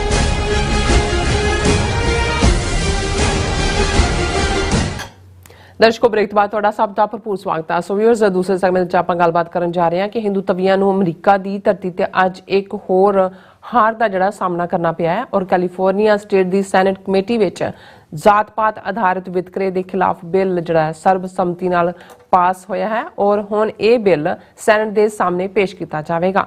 ਸੋ ਸਮੁੱਚੀਆਂ ਹਿੰਦੂਤਵੀ ਜਥੇਬੰਦੀਆਂ ਨੂੰ ਇਸ ਬਿੱਲ ਨੂੰ ਪਾਸ ਹੋਣ ਤੋਂ ਰੋਕਣ ਲਈ ਅੱਡੀ ਚੋਟੀ ਦਾ ਜਿਹੜਾ ਜ਼ੋਰ ਹੈ ਉਹ ਲਾਇਆ ਜਾ ਰਿਹਾ ਸੀ। ਸੋ ਇਸ ਬਾਰੇ ਆਪਾਂ ਗੱਲਬਾਤ ਕਰਨ ਜਾ ਰਹੇ ਹਾਂ। ਸੋ ਅਸੀਂ ਚਾਹਾਂਗੇ ਕਿ ਤੁਸੀਂ ਇਸੇ ਤਰ੍ਹਾਂ ਬਣੇ ਰਹਿਣਾ। ਦੇਖਣ ਸੁਣ ਲਿਆ ਲਿਖਣ ਲਈ ਤੁਹਾਡਾ ਸਭ ਦਾ ਬਹੁਤ ਬਹੁਤ ਧੰਨਵਾਦ ਜੀ। ਡਾਕਟਰ ਸਾਹਿਬ ਕੀ ਕਹਿਣਾ ਚਾਹੋਗੇ? ਦੇਖੋ, ਭਾਰਤ ਦੇ ਵਿੱਚ ਤਾਂ ਮੋਦੀ ਅਮਿਤ ਸ਼ਾਹ ਦੀ ਬਿੱਲਾ ਰੰਗਾ ਕਾਤਲ ਜੋੜੀ ਨੇ ਕੋਹਰਾਮ ਮਚਾਇਆ ਹੋਇਆ ਜੀ। ਉੱਥੇ ਤਾਂ ਜਿਹੜਾ ਵੀ ਉਹਨਾਂ ਦੇ ਖਿਲਾਫ ਕੋਈ ਆਵਾਜ਼ ਚੁੱਕਦਾ ਹੈ ਜਾਂ ਉਸ ਤੇ ਮਗਰ ਈਡੀ ਪਾ ਦਿੱਤੀ ਜਾਂਦੀ ਹੈ ਜਾਂ ਇਨਕਮ ਟੈਕਸ ਵਾਲੇ ਪਾ ਦਿੱਤੇ ਜਾਂਦੇ ਨੇ, ਹੋਰ ਕੋਈ ਨਾ ਹੋਏ ਤਾਂ ਹੇਟ ਕ੍ਰਾਈਮ ਬਣਾ ਦਿੱਤਾ ਜਾਂਦਾ ਹੈ। ਜੀ। ਈਵਨ ਸਤਪਾਲ ਮਲਕ ਜਿਹੜਾ ਉਹਨਾਂ ਦਾ ਆਪਣਾ ਗਵਰਨਰ ਹੈ, ਜਿਹਨੂੰ ਉੱਥੇ ਗਵਰਨਰ ਲਾ ਕੇ ਆਰਟੀਕਲ 370-35A ਖਤਮ ਕੀਤਾ ਹੈ, ਉਹਨੂੰ ਧਮਕੀਆਂ ਵੀ ਮਿਲ ਰਹੀਆਂ ਨੇ, ਉਹਨੂੰ ਵੀ CBI ਨੇ ਕਿਸੇ ਸੱਦਿਆ ਪਾਸੇ, ਔਰ ਦੂਸਰਾ ਔਰ ਉਹ ਵੀ ਕਹਿ ਰਿਹਾ ਵੀ ਮੇਰੀ ਜਾਨ ਨੂੰ ਖਤਰਾ ਹੈ। ਲੇਕਿਨ ਘੱਟੋ ਘੱਟ ਅਸੀਂ ਇਹਨਾਂ ਮੁਲਕਾਂ 'ਚ ਜਿੱਥੇ ਆ ਕੇ ਬੈਠੇ ਆ, ਇਹਨਾਂ ਦੇ ਸਿਸਟਮ ਦੇ ਅਸੀਂ ਸ਼ੁਕਰਗੁਜ਼ਾਰ ਹਾਂ ਕਿ ਇੱਥੇ ਫਿਰ ਵੀ ਇਨਸਾਨੀਅਤ ਨਾਂ ਦੀ ਕੋਈ ਚੀਜ਼, ਹਾਲਾਂਕਿ ਉਸ ਖਿੱਤੇ 'ਚ ਸਾਡੇ ਸਭ ਤੋਂ ਜ਼ਿਆਦਾ ਮਜ਼ਹਬ ਦਾ, ਧਰਮ ਦਾ, ਸਵਰਗ ਨਰਕ ਦਾ ਰੌਲਾ ਪਾਉਣ ਵਾਲੇ ਅਸੀਂ ਲੋਕ ਹੈ, ਲੇਕਿਨ ਸਭ ਤੋਂ ਵੱਡੇ ਬੇਈਮਾਨ, ਝੂਠੇ ਔਰ ਹਰ ਕਿਸਮ ਦੇ ਜਿਹੜੇ ਘਟੀਆ ਹਰਬੇ ਵਰਤ ਕੇ ਜਿਹੜਾ ਉਹ ਸਿਸਟਮ ਨੂੰ ਤੋੜਨਾ, ਕਰਪਸ਼ਨ ਕਰਨੀ, ਉਹ ਸਾਨੂੰ ਲੱਗਦਾ ਹੀ ਨਹੀਂ ਕਿ ਵੀ ਅਸੀਂ ਕੋਈ ਗਲਤ ਕਰ ਰਹੇ ਹਾਂ। ਸੋ ਇੱਥੇ ਘੱਟੋ ਘੱਟ ਠੀਕ ਹੈ, ਇੱਥੇ ਵੀ ਐਕਸਪਲੋਇਟੇਸ਼ਨ ਦਾ ਇੱਕ ਆਪਣਾ ਲੈਵਲ ਜਾਂ ਵੱਡੇ ਕਾਰਪੋਰੇਟ ਘਰਾਣੇ ਆਪਣੀ ਖੇਡ ਖੇਡਦੇ ਨੇ, ਲੇਕਿਨ ਫਿਰ ਵੀ ਸਿਸਟਮ ਦੇ ਵਿੱਚ ਜੇ ਤੁਸੀਂ ਸੱਚਾਈ ਦੇ ਨਾਲ, ਇਮਾਨਦਾਰੀ ਦੇ ਨਾਲ ਇੱਥੇ ਆਪਣੇ ਫਿਊਚਰ ਨੂੰ ਤਰਾਸ਼ਣਾ ਚਾਹੁੰਦੇ ਹੋ ਜਾਂ ਤਲਾਸ਼ਣਾ ਚਾਹੁੰਦੇ ਹੋ, ਤੇ ਤਲਾਸ਼ਣਾ ਔਰ ਤਰਾਸ਼ਣਾ ਦੋਨੋਂ ਹੀ ਸੰਭਵ ਹੁੰਦਾ ਹੈ। ਔਰ ਇਹੀ ਕਾਰਨ ਹੈ ਕਿ ਮੈਂ ਅਕਸਰ ਇਹ ਕਹਿੰਦਾ ਜਦੋਂ ਵੀ ਕੋਈ ਨਵਾਂ ਅਮਰੀਕਾ 'ਚ ਆਇਆ ਯੰਗਸਟਰ ਬੱਚਾ ਜਾਂ ਬੱਚੀ ਮਿਲਦਾ ਹੈ, ਤਾਂ ਮੈਂ ਉਹਨੂੰ ਇਹ ਕਹਿੰਦਾ ਕਿ ਭਾਈ ਤੁਸੀਂ ਠੀਕ ਇੱਕ ਆਪਣੇ ਡ੍ਰੀਮ ਲੈਂਡ 'ਚ ਆਏ ਹੋ।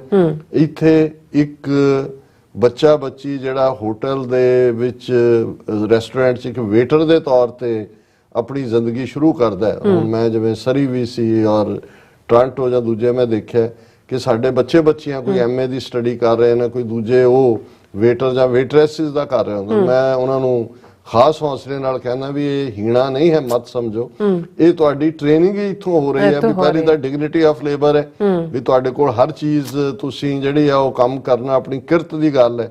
ਦੂਸਰਾ ਜਿਹੜਾ ਇੱਕ ਵੇਟਰ ਜਾਂ ਵੇਟਰੈਸ ਦੇ ਤੌਰ ਤੇ ਸ਼ੁਰੂ ਕਰਦਾ ਆਪਣਾ ਕਰੀਅਰ, ਉਹ ਡ੍ਰੀਮ ਕਰ ਸਕਦਾ ਹੈ ਕਿ ਇੱਕ ਦਿਨ ਉਹ ਚੇਨ ਆਫ ਹੋਟਲਸ ਓਨ ਕਰੇਗਾ, ਬੇਸ਼ੱਕ ਇੱਕ ਗੈਸ ਸਟੇਸ਼ਨ ਤੇ ਗੈਸ ਪੰਪ ਕਰਨ ਵਾਲਾ, ਗੈਸ ਸਟੇਸ਼ਨਾਂ ਦਾ ਮਾਲਕ, ਔਰ ਕਿੰਨੀਆਂ ਜਿਹੜੀਆਂ ਸਕਸੈਸ ਸਟੋਰੀਜ਼ ਨੇ ਆਪਣੀ।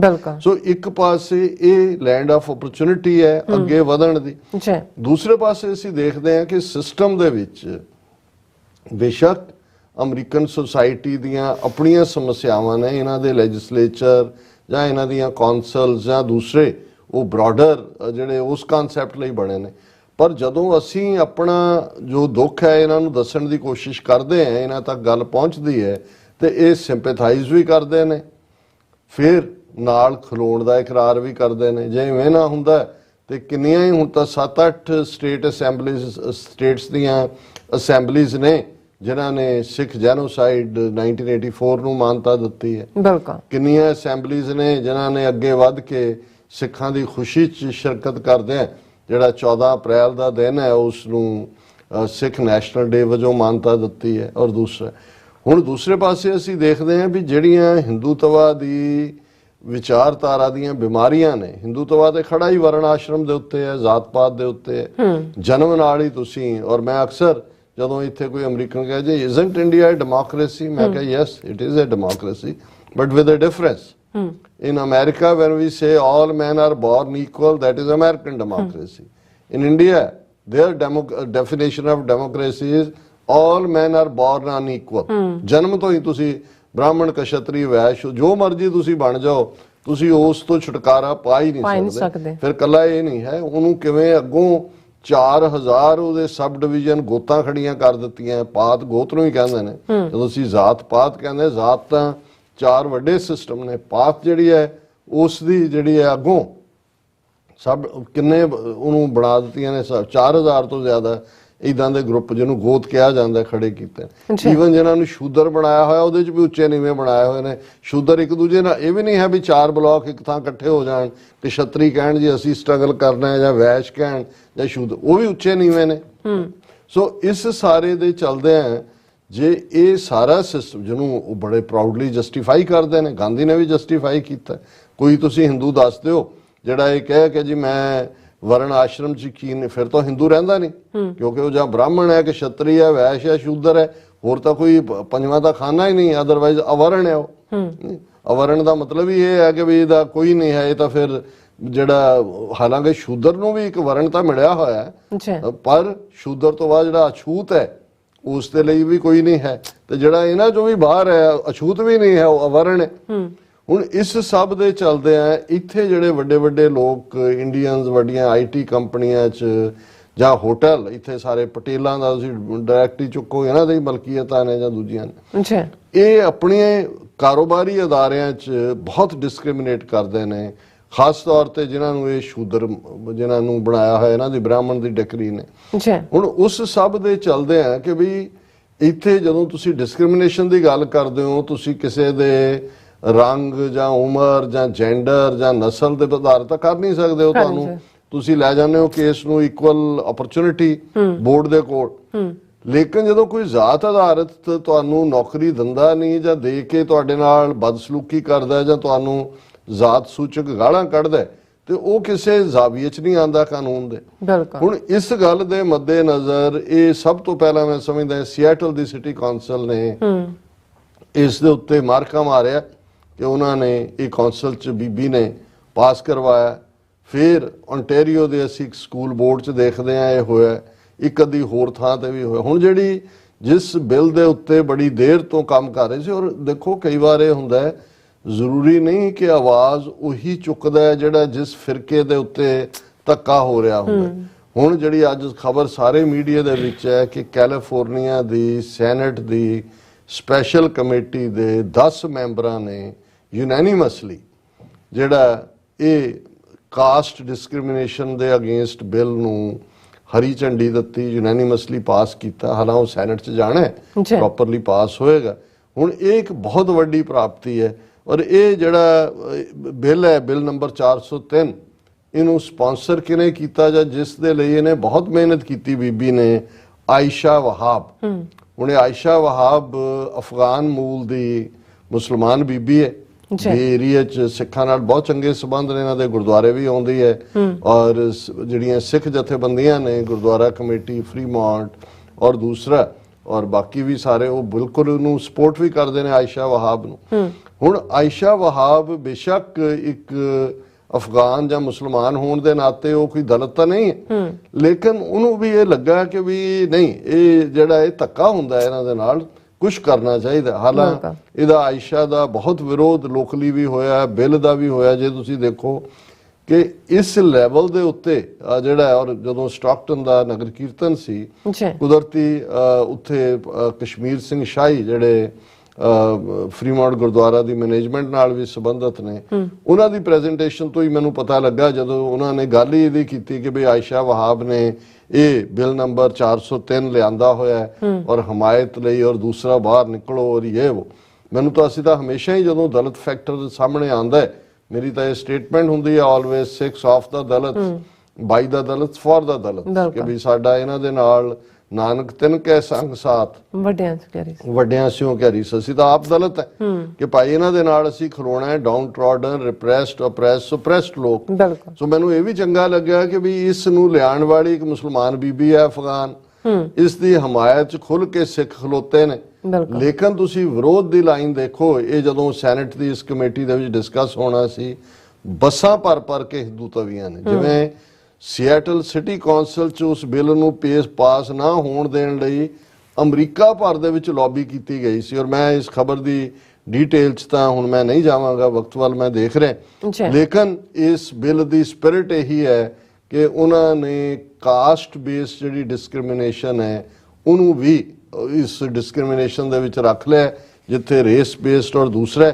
ਲੇਕਿਨ ਮੈਨੂੰ ਹੈਰਾਨੀ ਇਹ ਹੋਈ ਕਿ ਵੀ ਇੱਥੇ ਅਮਰੀਕਾ 'ਚ ਰਹਿ ਕੇ ਆਪਣੇ ਆਪ ਨੂੰ ਬੜਾ, ਅਮਰੀਕਨਾਂ ਨੂੰ ਕਹਿਣਗੇ ਜੀ ਅਸੀਂ ਬੜੇ ਟੋਲਰੈਂਟ, ਸਾਰਾ ਵਿਸ਼ਵ ਸਾਡਾ ਕੁਟੰਬ ਹੈ, ਸਰਵੇ ਭਵੰਤੂ ਸੁਖਿਨੈ ਸਰਵੇ ਸੰਤੂ ਨਿਰਾਮਿਆ, ਅਸੀਂ ਇਹਦੇ 'ਚ ਯਕੀਨ ਰੱਖਦੇ। ਪਰ ਕਿਸ ਘਟੀਆ ਲੈਵਲ ਤੱਕ ਜਾ ਕੇ ਇਹਨਾਂ ਨੇ ਇਸ ਸੈਨੇਟ ਬਿੱਲ ਨੂੰ ਰੋਕਣ ਦੀ ਕੋਸ਼ਿਸ਼ ਕੀਤੀ। ਕੌਣ ਹੁਣ ਇਹ ਜਿਹੜੀ ਹੈ major American businesses and temples, issued a joint statement opposing the proposed California caste bill SB 403 ਔਰ ਉਹਦੇ ਚ ਉਹਨਾਂ ਨੇ ਜਿਹੜਾ ਉਹਦੇ ਚ ਕੌਣ ਨੇ Asian American hotel honours association the largest hotel honours association in US with 20,000 members, ਉਹ ਸਾਰੇ ਪਟੇਲ ਇਕੱਠੇ ਹੋਏ ਨੇ। ਹੁਣ 20,000 ਪਟੇਲਾਂ ਨੇ ਜਿਹੜੇ ਹੋਟਲ ਓਨ ਕਰਦੇ ਨੇ, ਇਸ ਦੇ ਖਿਲਾਫ ਉਹਨਾਂ ਨੇ ਸਟੇਟਮੈਂਟ ਵੀ ਦਿੱਤੀ, ਲੌਬੀ ਵੀ ਕੀਤੀ। Asian American store owners association representing over 8,300 store owners, store ਵੀ ਇਹ ਔਨ ਕਰਦੇ ਨੇ। 8,300 ਸਟੋਰ ਓਨਰਾਂ ਨੇ ਇਹਦੇ ਖਿਲਾਫ ਸਟੇਟਮੈਂਟ ਦਿੱਤੀ। Throughout the nation condemned it. Hindu Mandir executive conference, an umbrella organisation of Hindu temples in North America, ਸਾਰੇ ਮੰਦਰ ਵੀ ਦੇਖ ਲਓ ਇਹਨਾਂ ਦੀ ਇਨਸਾਨੀਅਤ।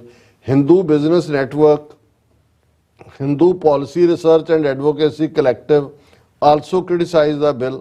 ਔਰ ਇਹ ਜਿਹੜਾ ਕਲਪੇਸ਼ ਜੋਸ਼ੀ ਹੈ, ਕੋਈ board member Asian American hotel owner association ਦਾ, ਉਹਨੇ ਕਿਹਾ ਵੀ believe that it will disproportionately impact Indian hotel and motel owners ਕਿ ਜੀ ਇਹ ਤਾਂ ਸਾਡੇ ਖਿਲਾਫ ਜਾਏਗੀ ਇਹ ਸਾਰੀ ਗੱਲ। The bill is misguided and will promote prejudice against all Indian American small business owners including shop owners who, ਉਹਨਾਂ ਨੇ ਕਿਹਾ ਜੀ ਇਹ ਤਾਂ ਸਾਡੇ ਖਿਲਾਫ ਸਾਜ਼ਿਸ਼ ਹੋ ਗਈ ਹੈ, ਹਿੰਦੂਆਂ ਦੇ ਖਿਲਾਫ ਸਾਜ਼ਿਸ਼ ਹੈ, ਇਹ ਲਾਸੂਟ ਹੋਣਗੇ। ਹੁਣ ਵੱਡੀ ਗੱਲ ਇਹ ਹੈ ਵੀ ਉੱਥੇ ਤਾਂ ਧੱਕਾ ਕਰਕੇ ਨਿਕਲ ਜਾਂਦੇ ਨੇ, ਇੱਥੇ ਕਰਨਗੇ ਅਦਾਲਤ 'ਚ ਲਿਜਾਣਗੇ ਇਸ ਲਾਅ ਦੇ ਥੱਲੇ। ਔਰ ਇਹ ਸਾਰੇ ਦੇ ਨਾਲ ਫਿਰ ਉਹਨਾਂ ਨੇ ਇਹ ਕਿਹਾ ਜੀ common Hindu greeting namaskar, I bow to divinity within you, traditional Hindu practices such as classical dance, music and sacred festival such as Diwali and Holi have been vilified. ਉਹਨੂੰ ਕਹਿੰਦੇ ਜੀ ਇਹਦੇ ਨਾਲ ਤਾਂ ਇਹ ਹਿੰਦੂਆਂ ਦੇ ਅਗੇਂਸਟ ਬਿੱਲ ਹੋ ਗਿਆ, ਇਹ ਤਾਂ ਨਮਸਕਾਰ ਵੀ ਹੋ ਗਿਆ, ਉਹ ਵੀ ਵਿਲੀਫਾਈ, ਦੀਵਾਲੀ ਵੀ ਵਿਲੀਫਾਈ ਹੋ ਗਈ। Passage of SB 430 will legitimize the assault on freedom of religion and make Hindu temples more vulnerable to physical attack। ਦੱਸੋ ਹੱਦ ਹੋ ਗਈ ਵੀ ਉਹ ਗੱਲ ਕੀ ਹੋ ਰਹੀ। ਉਹਨੇ ਕਿਹਾ ਜੀ ਹੁਣ ਇਹਦੇ ਨਾਲ ਇਹ ਵੀ ਹਿੰਦੂ ਮੰਦਰਾਂ ਦੇ ਉੱਤੇ ਹੋਰ ਵੀ ਅਟੈਕ ਹੋਣਗੇ।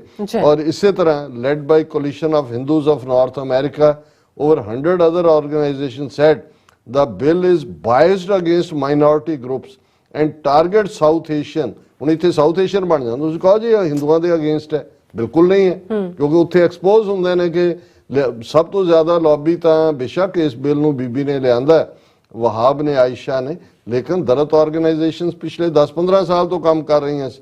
ਹੁਣ ਇਸ ਸਾਰੇ 'ਚ ਅਸੀਂ ਤਾਂ ਇਹੀ ਕਹਿਣਾ ਚਾਹੁੰਦੇ ਹਾਂ ਕਿ ਭਾਈ ਅਸੀਂ ਮੁਬਾਰਕਬਾਦ ਦਿੰਦੇ ਹਾਂ ਸਾਰਿਆਂ ਨੂੰ ਜਿਨ੍ਹਾਂ ਨੇ ਐਫਰਟ ਕੀਤਾ, ਔਰ ਖਾਸ ਤੌਰ ਤੇ ਬਹਾਦਰ ਔਰਤ ਸੈਨੇਟਰ ਆਇਸ਼ਾ ਵਹਾਬ, ਜਿਸ ਨੇ ਦੱਸਿਆ ਕਿ ਜਦੋਂ ਤੁਸੀਂ ਇਨਸਾਫ ਲਈ ਖਲੋਣਾ ਹੈ ਉਦੋਂ ਮਜ਼ਹਬ ਮੈਟਰ ਨਹੀਂ ਕਰਦਾ, ਜਿਹਦੇ ਨਾਲ ਵੀ ਧੱਕਾ ਹੁੰਦਾ ਹੈ, ਔਰ ਉਸ ਦੇ ਹੱਕ ਦੇ ਵਿੱਚ ਖਲੋਣਾ ਇਹ ਸਾਡਾ ਫਰਜ਼ ਬਣਦਾ ਹੈ। ਔਰ ਅਸੀਂ ਸਮਝਦੇ ਹਾਂ ਕਿ ਹਿੰਦੂ ਤਵੀਆਂ ਦਾ ਜਿਹੜਾ ਨੱਕ ਹੈ ਇਹ ਕੈਲੀਫੋਰਨੀਆ ਦੀ ਧਰਤੀ ਤੇ ਪਹਿਲਾਂ ਜਦੋਂ ਨਵੰਬਰ 84 ਸਿੱਖ ਬੀਬੀ ਨੇ ਅਸੈਂਬਲੀ ਦੇ ਵਿੱਚ ਲਿਆਂਦਾ ਕਿ ਭਾਈ ਇਹ ਨਸਲਕੁਸ਼ੀ ਹੋਈ, ਉਦੋਂ ਵੀ ਜਿਹੜੇ ਇਹਨਾਂ ਦੇ ਪ੍ਰਭਾਵ ਸੀ ਇਹਨਾਂ ਨੇ ਕੋਸ਼ਿਸ਼ ਕੀਤੀ ਪਰ ਉਸ ਚੱਲੀ ਨਹੀਂ ਗੱਲ ਉਹਨਾਂ ਦੀ। ਹੁਣ ਵੀ ਬੱਸਾਂ ਭਰ ਕੇ ਲਗਾਏ, ਔਰ ਤੁਸੀਂ ਜਿਸ ਲੈਵਲ ਤੇ hotel association, store association, temple ਹਜ਼ਾਰਾਂ ਦੀ ਗਿਣਤੀ 'ਚ ਇਹਨਾਂ ਦੀਆਂ ਸੰਸਥਾਵਾਂ ਨੇ, ਲੇਕਿਨ ਇਹਦੇ ਬਾਵਜੂਦ ਜੇ 10 ਦੇ 10 ਮੈਂਬਰ ਸੈਨੇਟ ਕਮੇਟੀ ਦੇ ਇਸ ਹੱਕ 'ਚ ਆਏ ਨੇ, ਇਹ ਹੈ America the spirit of justice. ਬਿਲਕੁਲ ਜੀ, ਰਾਜ ਸਾਹਿਬ ਤੁਹਾਡਾ ਬਹੁਤ ਸ਼ੁਕਰੀਆ। ਸਾਥ ਲੈਣੇ ਬ੍ਰੇਕ ਤੇ ਜਾਣ ਤੋਂ ਪਹਿਲਾਂ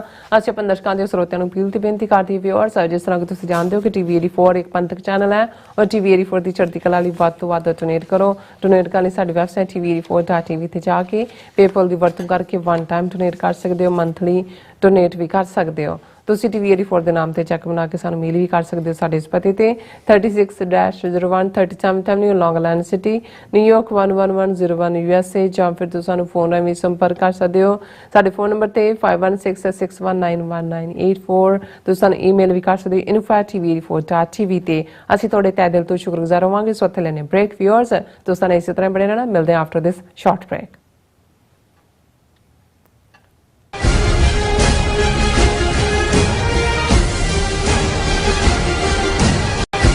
ਗੁਰੂ ਪਿਆਰੀ ਸਾਧ ਸੰਗਤ ਜੀ, ਟਰਾਈ ਸਟੇਟ ਦੇ ਕੇਂਦਰੀ ਸਥਾਨ Gurdwara Sahib Sikh culture society Richmond Hill New York ਤੋਂ ਜੋ ਹਰ ਸਾਲ ਸਿੱਖ ਡੇ ਪਰੇਡ ਸਜਾਈ ਜਾਂਦੀ ਹੈ, ਇਸ ਸਾਲ 29 ਅਪ੍ਰੈਲ ਦਿਨ ਸ਼ਨੀਵਾਰ ਨੂੰ ਮਨਹਟਨ ਦੇ ਵਿੱਚ ਇਹ ਸਿੱਖ ਡੇ ਪਰੇਡ ਸਜਾਈ ਜਾਏਗੀ। 10 ਵਜੇ ਤੋਂ 12 ਵਜੇ ਤੱਕ ਸੰਗਤਾਂ ਇਕੱਠੀਆਂ ਹੋਣਗੀਆਂ ਅਤੇ ਠੀਕ 12 ਵਜੇ ਸਿੱਖ ਡੇ ਪਰੇਡ ਸ਼ੁਰੂ ਹੋਵੇਗੀ।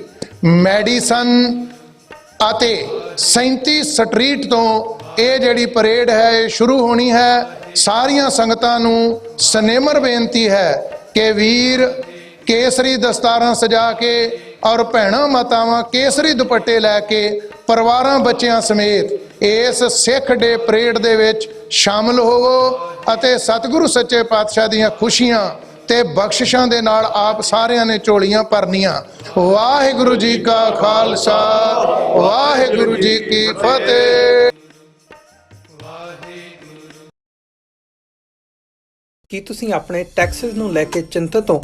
ਤੁਸੀਂ ਆਪਣੀ ਕਮਾਈ ਲਈ ਮਿਹਨਤ ਕਰਦੇ ਹੋ, ਭਾਵੇਂ ਤੁਸੀਂ ਨੌਕਰੀ ਵਿੱਚ ਹੋਵੋ ਜਾਂ ਆਪਣਾ ਬਿਜ਼ਨਸ ਚਲਾਉਂਦੇ ਹੋ। ਜਦੋਂ ਟੈਕਸ ਭਰਨ ਦਾ ਸਮਾਂ ਆਉਂਦਾ ਹੈ ਤਾਂ ਤੁਹਾਨੂੰ ਇੱਕ ਭਰੋਸੇਯੋਗ ਟੈਕਸ ਅਕਾਊਂਟੈਂਟ ਦੀ ਲੋੜ ਹੈ ਜੋ ਟੈਕਸ ਬੈਲੈਂਸ ਦਾ ਤੁਹਾਡੇ ਪੱਖ ਵਿੱਚ ਜਾਣਾ ਯਕੀਨੀ ਬਣਾਵੇ। ਸਿਆਟਲ ਦੀ ਜਾਣੀ ਪਛਾਣੀ company accurate accountants and Texas ਤੁਹਾਡੀ ਸੇਵਾ ਵਿੱਚ ਹਾਜ਼ਰ ਹੈ। ਅਸੀਂ ਹਰ ਤਰ੍ਹਾਂ ਦੇ ਟੈਕਸ ਭਰਨ ਵਿੱਚ ਤੁਹਾਡੀ ਮਦਦ ਕਰਾਂਗੇ। ਟੈਕਸ ਸੰਬੰਧੀ ਕਿਸੇ ਵੀ ਤਰ੍ਹਾਂ ਦੇ ਸਵਾਲ ਲਈ ਅੱਜ ਹੀ ਸਾਡੇ ਤੱਕ ਪਹੁੰਚ ਕਰੋ। Accurate accountants and Texas.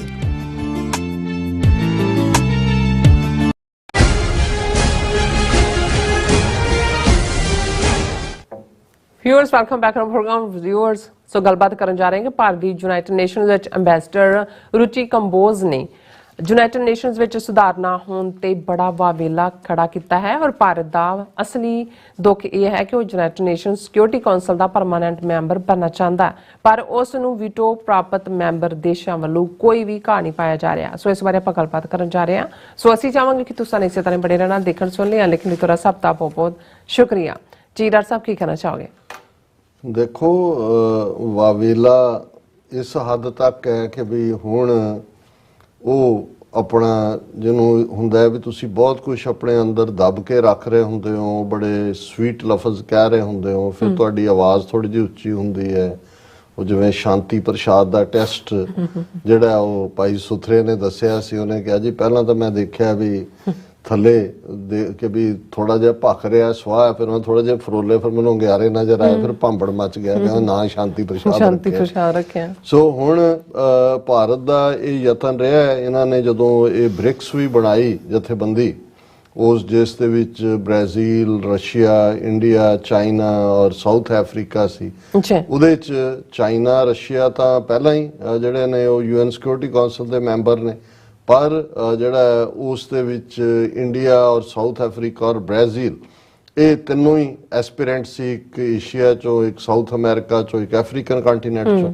ਉਹਨਾਂ ਨੂੰ ਇਹ ਸੀ ਔਰ ਇਸੇ ਤਰ੍ਹਾਂ ਈਵਨ ਇਟਲੀ ਔਰ ਦੂਸਰੇ ਮੁਲਕ ਵੀ ਯੂਰਪ ਦੇ ਵਿੱਚ ਇਸ ਕਿਸਮ ਦੇ ਐਸਪੀਰੈਂਟ ਨੇ। ਲੇਕਿਨ ਉਹ ਗੱਲ ਕੋਈ ਚੱਲੀ ਨਹੀਂ ਕਿਉਂਕਿ ਇਸ ਗੱਲ ਦਾ ਧਿਆਨ ਰਹੇ ਕਿ ਪੋਸਟ ਸੈਕੰਡ ਵਰਲਡ ਵਾਰ 1945 ਚ ਸੈਕੰਡ ਵਰਲਡ ਵਾਰ ਖਤਮ ਹੁੰਦਾ ਹੈ। UN ਚਾਰਟਰ 50 ਮੁਲਕਾਂ ਦੇ ਰਿਪਰੈਜ਼ੈਂਟੇਟਿਵ ਸੈਨ ਫਰਾਂਸਿਸਕੋ ਚ, ਜਿਹੜੀ ਫਸਟ ਵਰਲਡ ਵਾਰ ਤੋਂ ਪਹਿਲਾਂ ਲੀਗ ਆਫ ਨੇਸ਼ਨਸ ਸੀ, ਉਹ post second world war UNO ਬਣਦੀ ਹੈ, ਯੂਨਾਈਟਿਡ ਨੇਸ਼ਨਸ ਆਰਗੇਨਾਈਜੇਸ਼ਨ। ਹੁਣ ਉਹ ਉਡਾਤਾ ਗਿਆ, ਕੱਲਾ ਯੂਨਾਈਟਿਡ ਨੇਸ਼ਨਸ ਕਿਹਾ ਜਾਂਦਾ।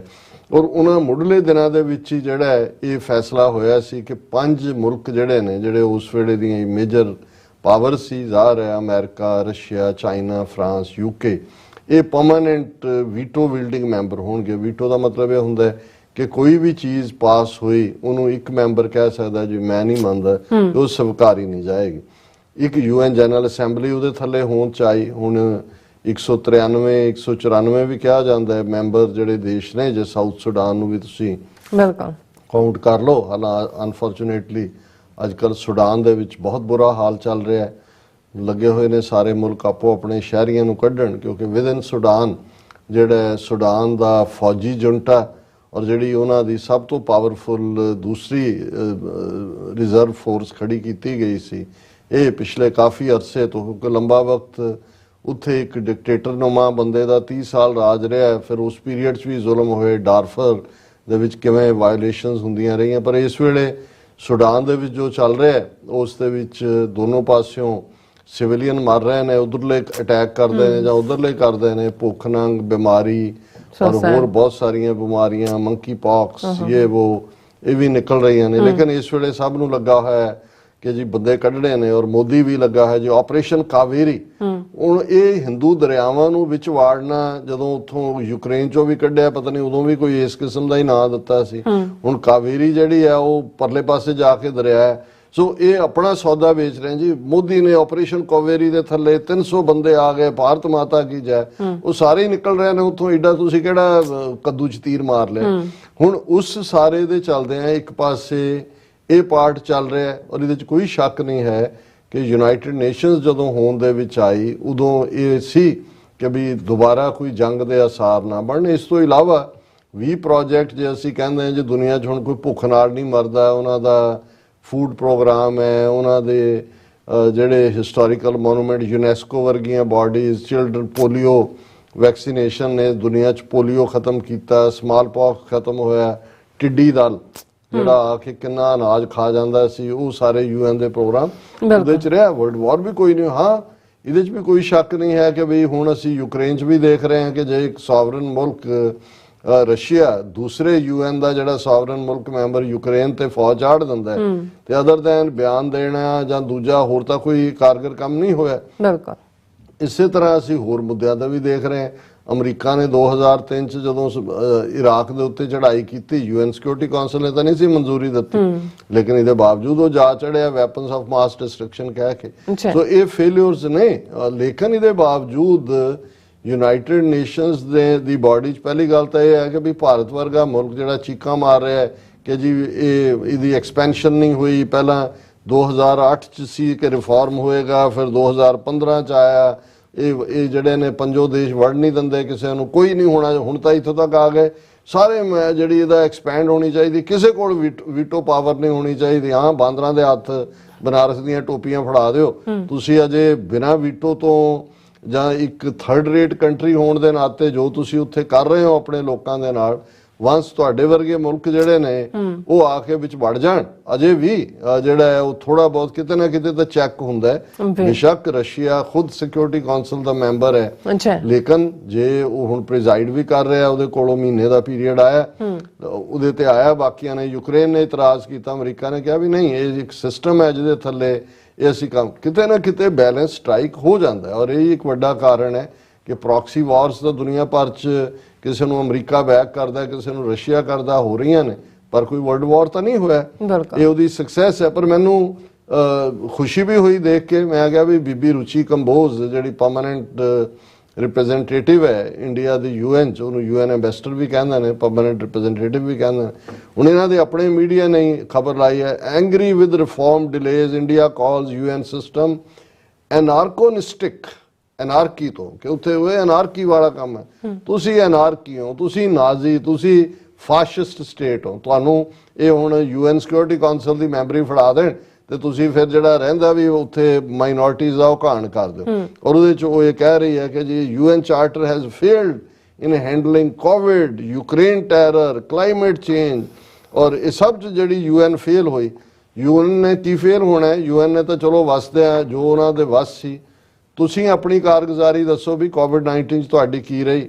UN ਦੀ ਸੰਸਥਾ ਹੈ ਵਰਲਡ ਬੈਂਕ, ਜਿਹੜੀ ਵਰਲਡ ਹੈਲਥ ਆਰਗੇਨਾਈਜੇਸ਼ਨ, ਉਹਨਾਂ ਦੀ ਰਿਪੋਰਟ ਦੇਖ ਲਓ ਕੋਵਿਡ ਦੇ ਉੱਤੇ। 15 ਮਿਲੀਅਨ ਲੋਕ ਮਰੇ, 4.3 ਮਿਲੀਅਨ ਤੁਹਾਡੇ ਮੁਲਕ 'ਚ ਮਰੇ। 43 ਲੱਖ, ਹਰ ਤੀਸਰਾ ਕੋਵਿਡ-19 ਦੇ ਵਿੱਚ ਮਰਨ ਵਾਲਾ ਬੰਦਾ ਜਿਹੜਾ ਹੈ ਉਹ ਤੁਹਾਡੇ ਮੁਲਕ ਦਾ। UN ਕਿੱਥੋਂ ਫੇਲ ਹੋਇਆ? ਬਿਲਕੁਲ ਫੇਲ ਤਾਂ ਤੁਸੀਂ ਹੋਏ, ਜਿਹੜਾ ਤੁਸੀਂ ਝੂਠਾ ਰੌਲਾ ਪਾਇਆ ਕਿ ਜੇ ਅਸੀਂ ਦੁਨੀਆ ਭਰ ਨੂੰ, ਹੁਣ ਅੱਜ ਮੋਦੀ ਕੋਈ ਉਦਘਾਟਨ ਕਰ ਰਿਹਾ ਸੀ, ਉਹ ਕਹਿ ਰਿਹਾ 1 ਵਰਲਡ 1 ਹੈਲਥ ਸਕੀਮ।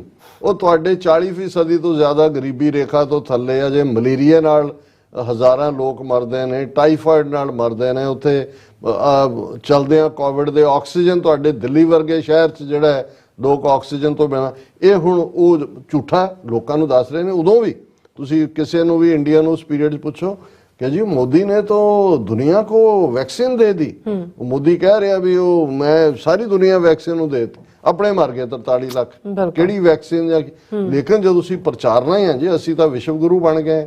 ਹੁਣ ਇਹੀ ਗੱਲ ਇਹਨੇ ਰੁਚੀ ਕੰਬੋਜ ਦੀ ਜੇ ਤੁਸੀਂ ਦੇਖੋ ਤੇ ਦੈਟ ਸ਼ੋਜ਼ ਜਦੋਂ ਮੈਂ ਕਿਹਾ ਵੀ ਇਹ ਕ੍ਰਾਈਂਗ ਲਾਈਕ ਏ ਬੇਬੀ ਇਹ ਸ਼ੋ ਕਰਦਾ ਉਹ ਇਹ ਕਹਿ ਰਹੀ ਹੈ ਕਿ ਜੀ ਇਹ veto for all Mrs Kamboj also called for expanding the Security Council's permanent membership and hit out at veto power given to P5 of US, UK, France, Russia, China ਉਹਨੂੰ ਤੁਹਾਨੂੰ ਫੜਾ ਦੇਣ। ਸੋ ਇਸ ਸਾਰੇ ਚੋਂ ਇਹ ਰਿਫਾਰਮ ਕਹਿੰਦੀ ਹੈ ਬਹੁਤ ਸਲੋ ਚੱਲ ਰਹੇ ਨੇ ਔਰ ਇਸ ਨਾਲ ਤਾਂ UN ਦਾ ਕੋਈ ਫਾਇਦਾ ਹੀ ਨਹੀਂ ਹੈ। 2008 ਚ ਸ਼ੁਰੂ ਹੋਈ ਸੀ ਪ੍ਰੋਸੈਸ, 2015 ਚ ਵੀ ਹੋ ਗਿਆ, ਹੁਣ ਜੂਨ ਦੇ ਮਹੀਨੇ ਚ ਕੋਈ ਮੀਟਿੰਗ ਹੋਣੀ ਹੈ। ਉਹ ਕਹਿੰਦੀ ਹੈ ਇਹਨੂੰ ਅੱਗੇ ਤੋਰੋ, ਅਦਰਵਾਈਜ਼ ਜਿਹੜਾ ਇਹ ਵੀਟੋ ਸਿਸਟਮ ਇੱਕ ਅਬਿਊਜ਼ ਬਣ ਗਿਆ ਔਰ ਇਹ ਈਵਨ ਚਾਰਟਰ ਦਾ ਨੂੰ ਰਿਵਿਊ ਕਰਨ ਦੀ ਲੋੜ ਹੈ।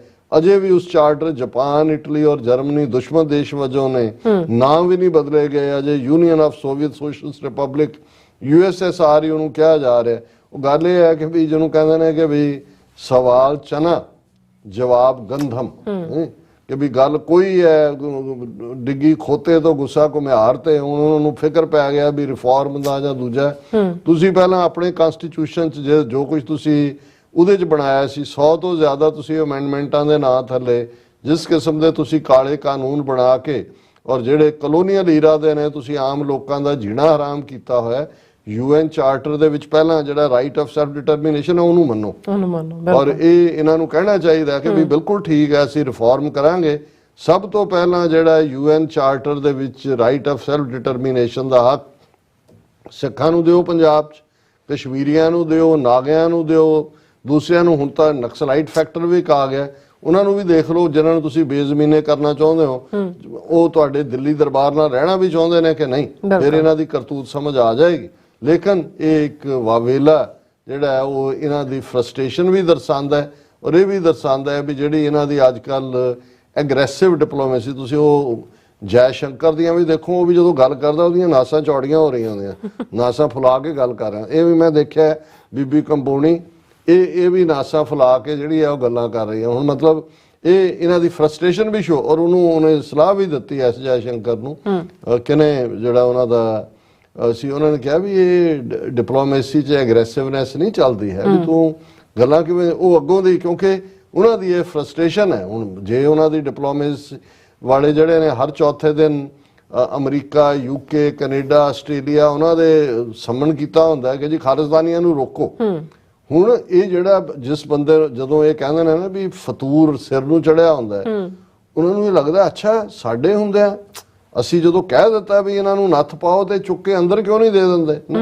ਸੋ ਇਹ ਇਵੇਂ ਹੀ ਹੈ ਜਦੋਂ ਕਿਸੇ ਗਵਾਂਢੀ ਮੁਲਕ ਦੇ ਹਵਾਲੇ ਨਾਲ ਇੱਕ ਐਂਬੈਸਡਰ ਇੱਥੇ ਸੀਗੀ ਬੀਬੀ ਤੇ ਇੱਥੇ ਉਹ ਸ਼ੇਖ ਸਾਹਿਬ ਲਿਖਦੇ ਸੀ ਕਾਫੀ ਸਖਤ ਉਸ ਦੀ ਕਾਰਗੁਜ਼ਾਰੀ ਦੇ ਉੱਤੇ, ਤੇ ਉਹਨੇ ਕਿਸੇ ਨੂੰ ਕਿਹਾ ਹੋਣਾ जर्नलिस्ट ਨੂੰ कि अगर ये पाकिस्तान में होता तो मैं इसकी टांगे तोड़वा देती।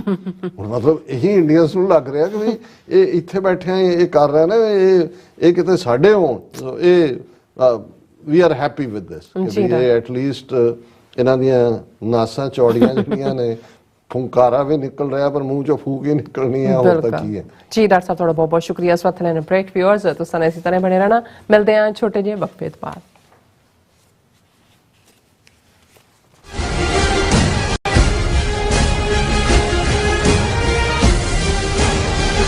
ਗੁਰੂ ਪਿਆਰੀ ਸਾਧ ਸੰਗਤ ਜੀ, ਟਰਾਈ ਸਟੇਟ ਦੇ ਕੇਂਦਰੀ ਅਸਥਾਨ Gurdwara Sahib Sikh culture society Richmond Hill New York ਤੋਂ ਜੋ ਹਰ ਸਾਲ ਸਿੱਖ ਡੇ ਪਰੇਡ ਸਜਾਈ ਜਾਂਦੀ ਹੈ, ਇਸ ਸਾਲ 29 ਅਪ੍ਰੈਲ ਦਿਨ ਸ਼ਨੀਵਾਰ ਨੂੰ ਮਨਹਟਨ ਦੇ ਵਿੱਚ ਇਹ ਸਿੱਖ ਡੇ ਪਰੇਡ ਸਜਾਈ ਜਾਏਗੀ। 10 ਵਜੇ ਤੋਂ 12 ਵਜੇ ਤੱਕ ਸੰਗਤਾਂ ਇਕੱਠੀਆਂ ਹੋਣਗੀਆਂ ਅਤੇ ਠੀਕ 12 ਵਜੇ ਸਿੱਖ ਡੇ ਪਰੇਡ ਸ਼ੁਰੂ ਹੋਵੇਗੀ।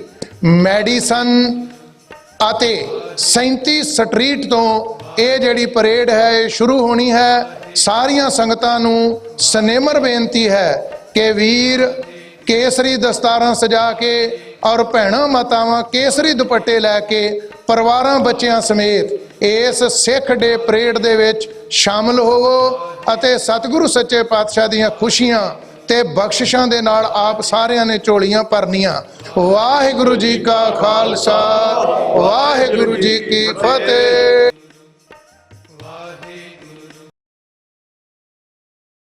ਕੀ ਤੁਸੀਂ ਆਪਣੇ ਟੈਕਸਸ ਨੂੰ ਲੈ ਕੇ ਚਿੰਤਤ ਹੋ?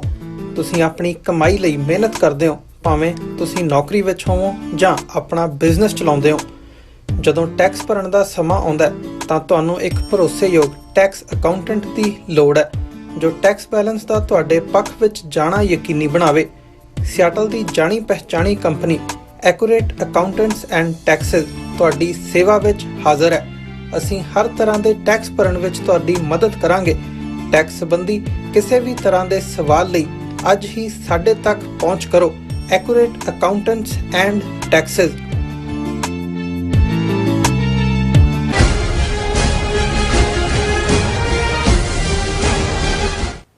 ਦਰਸ਼ਕੋ, ਬ੍ਰੇਕ ਤੋਂ ਬਾਅਦ ਆਪਾਂ ਤੁਹਾਨੂੰ ਸਭ ਨੂੰ ਜੀ ਆਇਆਂ ਕਹਿੰਦੇ ਆ। ਸੋ ਗੱਲਬਾਤ ਕਰਨ ਜਾ ਰਹੇ ਹਾਂ ਕਿ ਵਿਊਅਰਸ ਨੂੰ ਜਾਪਦਾ ਹੈ ਕਿ ਭਾਰਤ ਸਰਕਾਰ ਵੱਲੋਂ ਇੱਕ ਗਿਣੀ ਮਿੱਥੀ ਸਾਜ਼ਿਸ਼ ਦੇ ਤਹਿਤ ਜਿਹੜੇ ਪੂਰਬ ਦੇ ਸੂਬਿਆਂ ਵਿੱਚ ਇਤਿਹਾਸਕ ਗੁਰਦੁਆਰਿਆਂ ਅਤੇ ਸਿੱਖਾਂ ਦਾ ਖੁਰਾਖੋਰ ਜਿਹੜਾ ਹੈ ਉਹ ਮਿਟਾਇਆ ਜਾ ਰਿਹਾ ਹੈ। ਔਰ ਪਹਿਲਾਂ ਸਿੱਕਮ ਵਿਚਲੇ ਗੁਰੂ ਨਾਨਕ ਸਾਹਿਬ ਜੀ ਨਾਲ ਸੰਬੰਧਿਤ ਗੁਰਦੁਆਰਾ ਡਾਂਗਮਾਰ ਸਾਹਿਬ ਜੀ ਨੂੰ ਬੋਧੀ ਮੰਦਿਰ ਵਿੱਚ ਬਦਲਿਆ ਗਿਆ ਹੈ ਅਤੇ ਹੁਣ ਆਂਧਰਾ ਪ੍ਰਦੇਸ਼ ਦੇ ਕੁਚੈਟਾ ਸ਼ਹਿਰ ਵਿੱਚ ਸਥਿਤ ਗੁਰੂ ਨਾਨਕ ਸਾਹਿਬ ਜੀ ਦੇ ਇਤਿਹਾਸਕ ਗੁਰਦੁਆਰਾ ਸਾਹਿਬ ਨੂੰ ਜਿਹੜਾ ਹੈ ਬੋਧੀ ਮੰਦਿਰ ਵਿੱਚ ਬਦਲ ਦਿੱਤਾ ਗਿਆ ਹੈ।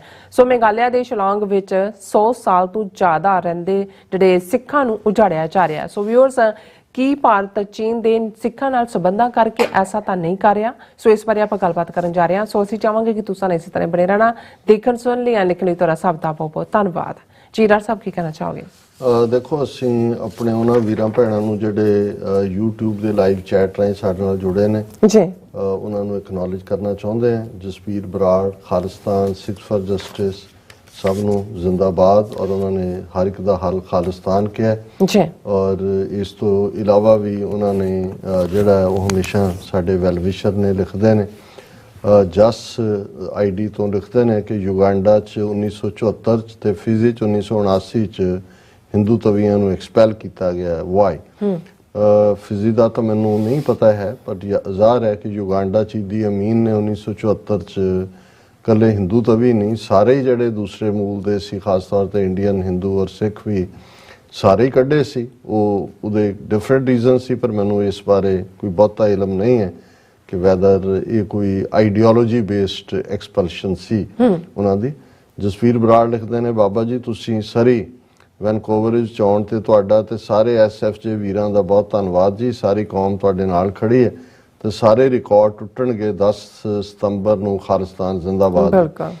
10 ਸਤੰਬਰ ਨੂੰ ਵੈਨਕੂਵਰ, ਜਿੱਥੇ ਕਿ ਭਾਈ ਤਲਵਿੰਦਰ ਸਿੰਘ ਪਰਮਾਰ ਦੇ ਨਾਂ ਤੇ VOTING ਸੈਂਟਰ ਬਣਿਆ, ਇਹ ਵੋਟਾਂ ਪੈਣਗੀਆਂ ਰੈਫਰੈਂਡਮ ਦੀਆਂ ਔਰ ਉਸ ਬਾਰੇ ਉਹਨਾਂ ਨੇ ਇਸ਼ਾਰਾ ਕੀਤਾ।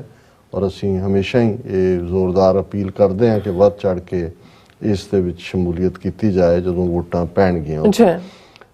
ਸਰਮੁਖ ਮੁੰਦਰਾ, ਉਹਨਾਂ ਨੇ ਫਤਿਹ ਬੁਲਾਈ ਹੈ, ਖਾਲਿਸਤਾਨ ਜ਼ਿੰਦਾਬਾਦ।